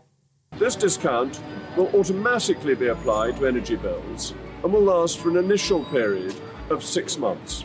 The action we are taking will boost growth and protect jobs and livelihoods. We want to keep high streets, like this one, humming this winter and beyond. Government borrowing hit £11.8 billion in August as interest payments surged higher due to soaring inflation. ONS data shows spending remained largely unchanged compared with last year, despite a 22% jump in interest payments to £8 billion. Chancellor Kwasi Kwarteng says his priority is to grow the economy and to lower debt in the medium term. President Vladimir Putin has ordered Russia's first military mobilization since World War II. 300,000 reservists will be called up. In a televised address, Putin also hints at a nuclear threat to the West. He warns that his country would use all means at its disposal to protect its territory and says it's not a bluff. In its aggressive anti-Russian policy, the West has crossed every line. We hear constant threats against our country and our people. Some irresponsible politicians in the West speak about delivering Ukraine long-range weaponry, missile systems that would allow Kyiv to strike Crimea and other Russian regions. I think it is necessary to support the proposal of the Ministry of Defence and the General Staff to conduct a partial military mobilization in Russia. The Prime Minister will hold her first bilateral meeting with the US President later, following her speech to the United Nations in New York. Liz Truss and Joe Biden will discuss their country's economic relationship and how to preserve the Northern Ireland Protocol. Meanwhile, Liz Truss says she does not expect trade talks with the US to start in the short to medium term. TV, online and DAB+ radio, this is GB News.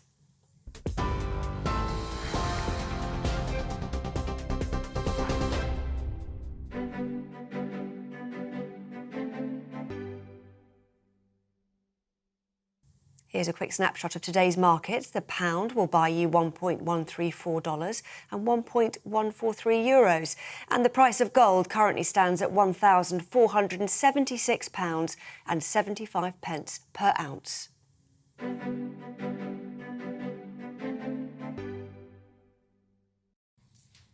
Thank you there, Tasmin. Now, the Business Secretary, Jacob Rees-Mogg, has unveiled government plans to protect businesses, charities and public sector organisations from rising energy costs. Prime Minister Liz Truss said the package of support to protect firms from soaring energy bills will apply from the 1st of October and will make sure businesses are able to get through the winter. The expected wholesale price of energy will be cut in half for businesses under a scheme which will run for 6 months. Yes, well, let's speak to Jeff Moody now, our reporter. He's been speaking to businesses. Jeff, just tell us where you are and how businesses and business owners have been reacting to this news. Well, I'm here at Ashby's restaurant, which is in Winchester, a restaurant that was only established just after the pandemic hit, just after lockdown, so it hasn't been going long, but it's really managing to survive the buffeting, if you like, of all of these increases pretty well. So I'm going to talk to the owner, James, who can explain to me what his plans are and what his plans have been so far. James, you decided to create Ashby's restaurant just after the pandemic, didn't you? That was a strange time to go into hospitality. Correct, it was. We took some risks at the time, but we understood what the risks were. We were obviously very encouraged and hopeful about what we could achieve at the time, and we had a very fixed idea in our minds of what we would be proposing, what would be actually putting on offer to the general public at the time. What would you like to see? What do you need to see from this mini budget on Friday? I think like any other business owner, you kind of start a year, you start a business understanding what your overheads are and what your costs are, your fixed costs are, most importantly. The variables obviously are variables and they change through the year. For example, we kind of thought 2 or 3 months ago that our utilities bill for the year would be around about £4,500, and to be told that that potentially could be 10 times the amount obviously makes you think, well, how are we supposed to survive that? I think what we're hoping to see this week is that the cap will come into place, which from what I understand will do, understandably at less than half of what the original kind of increase would be. That still leaves us in quite a difficult place. So it's how do we manage and what are we as a business and what is our offering based on that increase in overheads. So is it enough, do you think, just under half? Well, I don't know. I mean, of course, it's never enough, but it's a long way to go to get us to the point where we can actually make it work. We have to be clever in what our offering is and what we do. We're all entrepreneurs, we're all independent business owners, and it's to understand actually what we need to do to pivot on our current business model to make it sustainable and to actually make it work for us and to actually provide a good offering. What do you think you can do? How flexible can you be, and what sort of measures will you be introducing?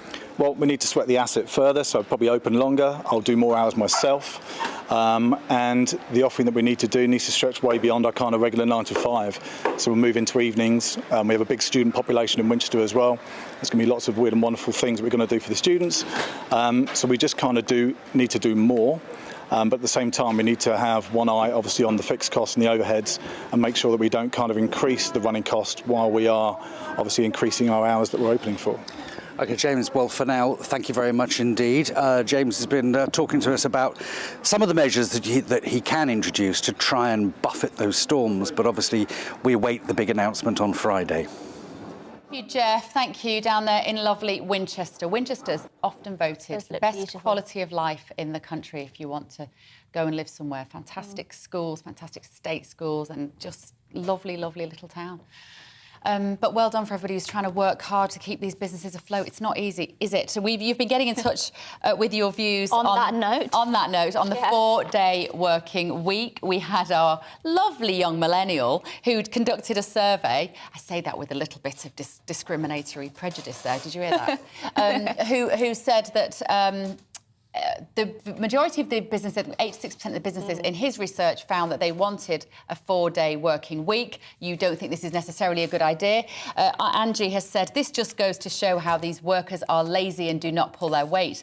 They might have proved they can do 5 days work in 4 days, but once implemented, their productivity will drop. Again, there is nothing wrong with flexible working hours, though. Thank you, Angie. Well, Andy agrees with something you were saying earlier about the fact it's generational. He says if you cut a 40-hour working week by 20%, that is a full 8-hour day lost. I've noticed that this generation, I'm guessing he means the younger generations, want as much money as possible for as little work as possible. They need to wake up and get to work because mass unemployment is on the way. Ooh, right, OK.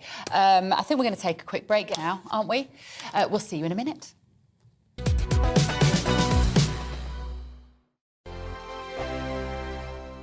We are GB News. And we'd like to say thank you to each and every one of you for helping our great nation find its voice. We're absolutely everywhere. Across England, Scotland, Wales and Northern Ireland. On TV, on radio and online. We're proud to be the People's Channel, Britain's news channel. On the Mark Steyn Show, we cover the stories a lot of people are scared even to mention. The stuff that really matters with some of the world's biggest thinkers. Now is his opportunity to kind of take the steering wheel of history. Break away from the flock at 8 o'clock on GB News with the Mark Steyn Show. Hello, I'm Esther McVeigh. And I'm Philip Davis. Whether you're watching or listening on TV, online or on radio, we handpick the latest stories, debates and expert opinions for your weekend. So whether that's politics, news or showbiz, we've got it covered. Join us every Saturday morning at 10 o'clock on GB News. Join my show Farage, 7 p.m. till 8 p.m. Monday through Thursday, and there you will get opinion, analysis, debate, and I'll cover stories that nobody else dares to touch. You've been cancelled. Join the club. Oh my goodness me. And then for the last 15 minutes, talking pints. We're over a drink. We have a civilised conversation with someone. We very often disagree, but we do it in a grown-up way. Come and join me on Farage. Hi there, it's Stephen and Anne.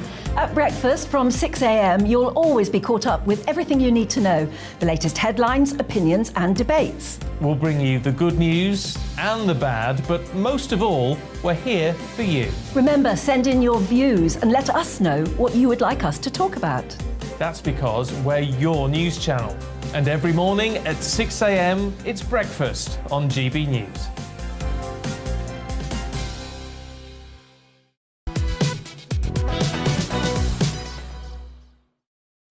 Good morning, it's 11:40 and this is To The Point with Bev Turner and Mercy Moroki on GB News. We're live on your TV, online and radio. Is it Wednesday? I've lost count. I think because of the bank holiday. I'm not sure what day it is today. It's Wednesday. Thank you for joining us, whether you are listening in your car, watching us on the telly or on the fantastic little app. Now, after Cressida Dick stepped down as Metropolitan Police Commissioner, Sir Mark Rowley has been appointed back in July, and he's going to now be responsible for needing to change the police force for all the good. But what will that look like? Yes, well, Sir Mark Rowley has started his new role, ensuring security at the Queen's funeral, which turned out, of course, to be a success. Yeah, small little introduction on your first day, that, isn't it? The biggest job he'll face, I think. But after years of successive failures in the police, because of conduct, behaviour and morale in the force plummeting, as well as public confidence, he faces a big job and pressure is mounting for the new commissioner to implement further reform. But how can he do that? So joining us now to look at this further is former Chief Superintendent of the Metropolitan Police, Parm Sandhu. Parm, thank you very much for joining us. So Sir Mark Rowley has been in this job for 5 minutes, and in that time he had to oversee one of the key roles, of course, one of the key protagonists in the Queen's funeral on Monday. Now, you know him a little bit, I believe. You've worked with him, alongside him or beneath him. What is he like and what qualities does he bring to this job? Good morning, both. In relation to Mark, he is very experienced, very knowledgeable, and I believe that he will do his best to actually reform policing. He's going to be very aware of the labels, the racism, the sexism, the misogynistic issues that have been facing the Met for a number of years. And that has, quite rightly, resulted in failures in public confidence. So he knows what the issues are. It's whether or not he can take his top team with him. And that's the big question, because he himself may have all those good intentions, but the Met is a very large organisation and it's a very difficult job to turn it around. And although, you know, it was a success with the Queen's funeral and they did absolutely fantastically there, he's now got to build on that success and push these changes through. Yeah, I think it's fascinating watching all the debates around policing in this country, because in just a few weeks you've had, for example, the Chris Cabot issue, in which the police are facing investigation for shooting that black man. And then on the other hand, you had a couple of police actually stabbed, you know, in broad daylight in the morning in central London. And people always seem to take a very clear-cut side for or against the police. How do you think Sir Rowley should actually seek to bring the public more around supporting the police, whilst also ensuring there isn't so much hostility every time the police do something wrong? Police officers do an incredibly difficult job, and it is dangerous. And they do that day in, day out. And the majority of police officers are good, caring individuals who are there for the right reasons. What Mark now needs to do is he needs to make examples of the good police officers, but he needs to root out those individuals who let policing down, and that's where the trust and confidence comes back to it. But he also needs to look at what are we as the public, what do we expect our policing to do? Do we expect our police officers to go to mental health issues? Do you expect police officers to go to people having heart attacks with defibs?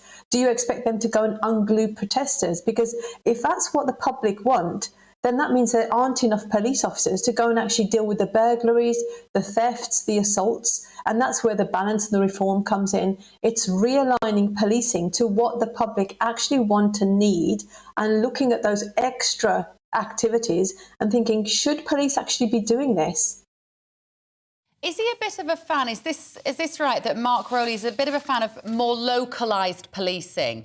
I think he said he'd like to see more bobbies on the beat, more local police officers deciding what is right for their area. Because, of course, you can't have one size fits all in London. They have very different requirements in parts of London compared to others. Will he have any power to make those sorts of changes, do you think?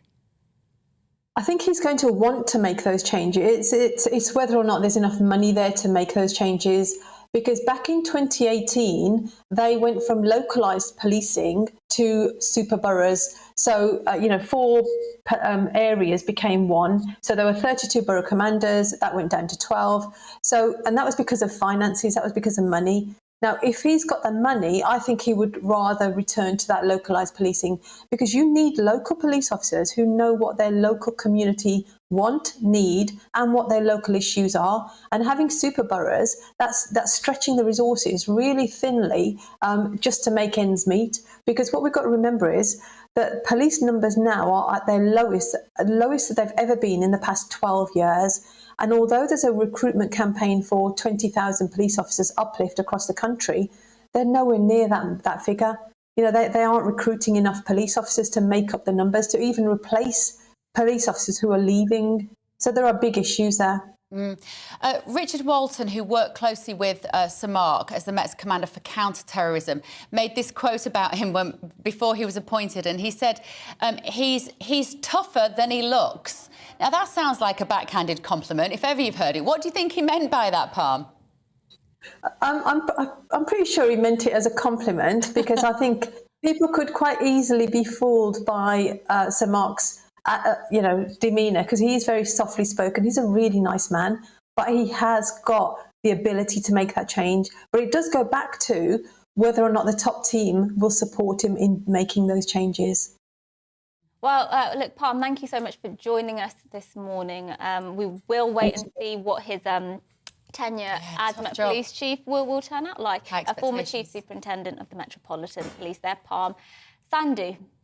OK, now let's return to an important story. Wholesale energy prices for businesses are to be cut to less than half their expected price from October the 1st. That's very welcome news for businesses, this. It's also going to apply to schools, hospitals, charity and other non-domestic consumers, although there has been a package of support announced as well for households. But Business Secretary Jacob Rees-Mogg also says he will lift the moratorium on fracking, extracting, quote, every ounce of oil and gas, he says, from the North Sea. Here's what he said.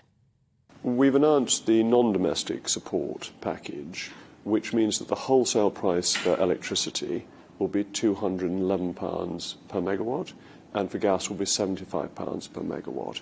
And from that, customers will then get their prices. So it is providing for the non-domestic market, which includes schools and hospitals, charities and businesses, something that is equivalent to the support for the domestic sector. It's more complicated because there isn't a price cap for the non-domestic sector, but it will have an equivalent effect. And it's a huge support for business to ensure that they can cope with the rise in the price of energy that's come essentially from Putin's war. Cost, any information on cost?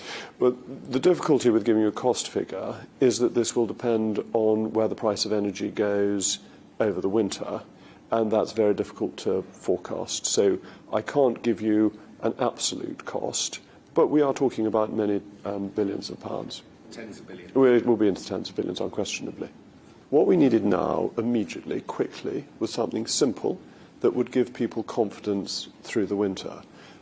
What we will have is a review in 3 months' time, which will allow us to see that we are giving support in the right places and that we can ensure that continued support, if that's necessary, is directed at where it needs to go. So it's essentially recognising that there is an urgent problem now that needs a big package, a broad scheme, but because people have hedges and long-term contracts, it will be possible to fuller analysis of the market to understand where support is most needed during the 6-month period.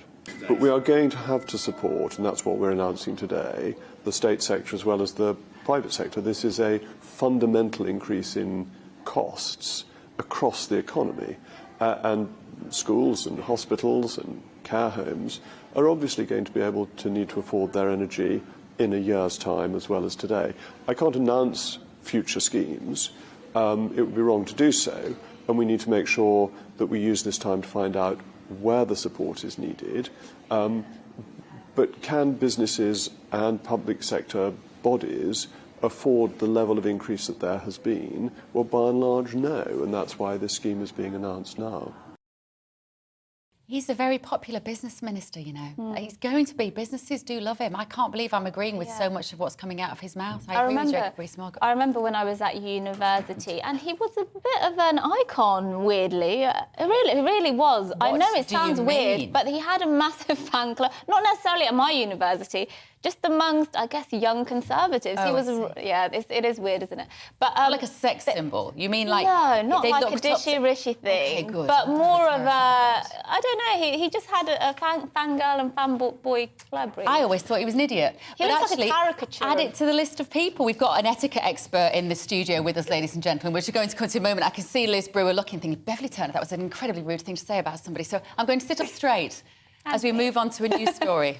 Now, ITV This Morning presenters Philip Schofield and Holly Willoughby have denied skipping the queue during their visit to see the Queen lying in state. Yes, well, this comes after social media backlash as the presenters were spotted on Friday at Westminster Hall.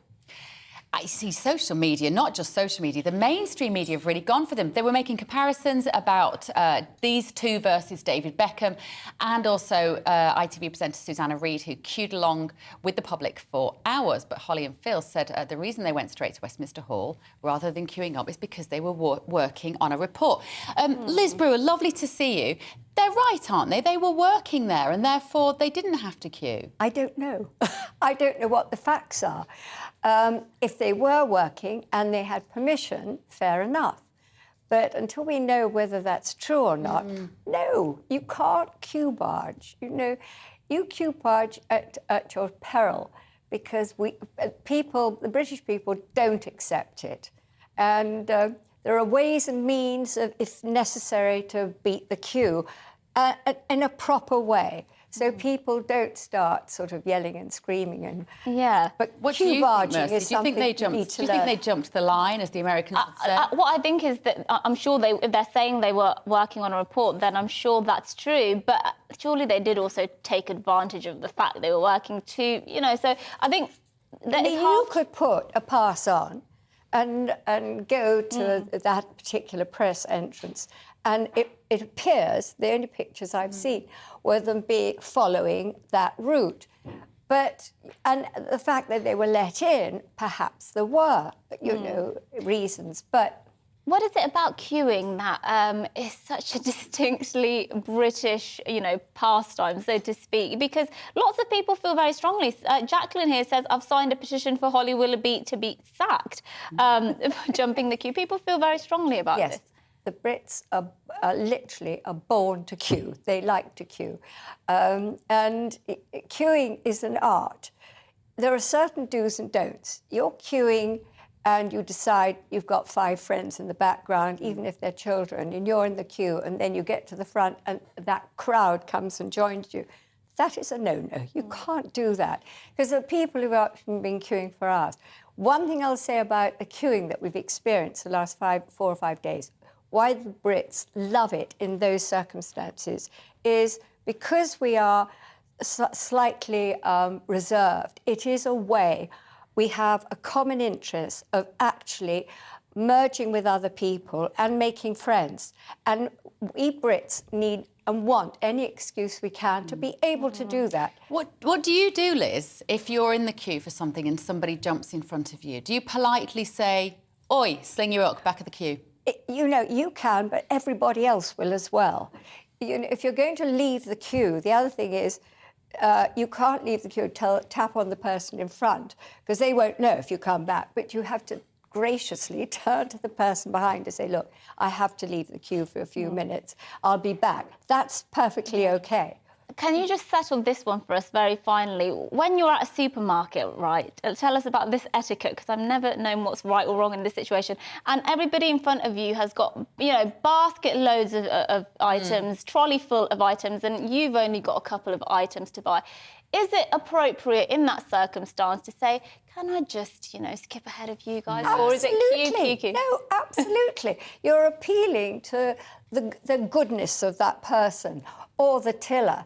And there's nothing wrong to do that. I'm not sure I agree with that, but what I always do is if I am there with my massive trolley and somebody has two items, and I think it's it is on the person in the queue with the massive trolley to look and say, oh, please go ahead of me, you've only got two items. But you might not do that. You might be so occupied with your payment, your goodies, putting them on the counter. So, you know, it really is up to the individual what you do. And as I say, it's up to how you feel about it. We are extraordinary. Do you know, I was researching this morning. Do you know the only other animals that I found so far that queue? Go on. Baboons. Oh, amazing. That is the most amazing order. And they queue. I mean, you know, the man in charge goes first. Well, and then Liz, you'll watch. We should watch it. It's hysterical. And then they all come in the order, I think, of who they are. Well, look, Liz, thank you so much for coming on and telling us all about the etiquette of queuing. You look beautiful, Liz, by the way. I'm wearing I'm still wearing my funeral outfit. You look great. Thank you for coming in. Right, that's it for today. We've got Gloria and Mark in pole position, ready to take on from us. Enjoy the rest of your day. Here's the weather. Hello, Aidan McGivern here with the latest weather from the Met Office. Cloud and rain affecting the far northwest, mostly dry elsewhere with some sunshine, although I think a lot of cloud will remain during the rest of the day. An area of high pressure is close to the southeast of England. The northwest of Scotland, meanwhile, sees a weather front move in and the isobars tighten up. So a breezy day to come here with cloud and some outbreaks of rain in the north and northwest of Scotland. Also, there'll be one or two showers across southwest Scotland, northwest England and perhaps West Wales. But mostly dry elsewhere, some breaks in the cloud, although I think large areas of cloud will remain in places. Temperatures will reach 18 to 21 Celsius fairly widely from eastern Scotland into much of England and Wales. I think mid to high teens for western Scotland and Northern Ireland. And it's in Western Scotland and Northern Ireland where the rain turns heavier and more persistent through the evening. That rain pushing into the rest of Scotland during the early hours and reaching northwest England as well as North Wales by dawn. Ahead of that, light winds, clear spells, temperatures dipping into the single figures, and one or two mist and fog patches first thing, especially for parts of southern England, into the Midlands, perhaps the east of England as well. They won't last long, they'll soon enough disappear during the morning, and then sunny spells once again in the south, but elsewhere we've got the area of rain moving into northern England, north and west Wales, southern Scotland. So a wet and breezy day to come here, gusty winds and feeling cool. 21 to 23 Celsius in the south where we see some sunshine and a fresher feel for northern Scotland as well as Northern Ireland. Keen breeze here with one or two showers and temperatures in the mid-teens. Into Thursday evening, the rain sinks south into central areas and it sticks around for a time during Friday. It then turns to showers on Saturday, and I think it's also going to turn cooler this weekend.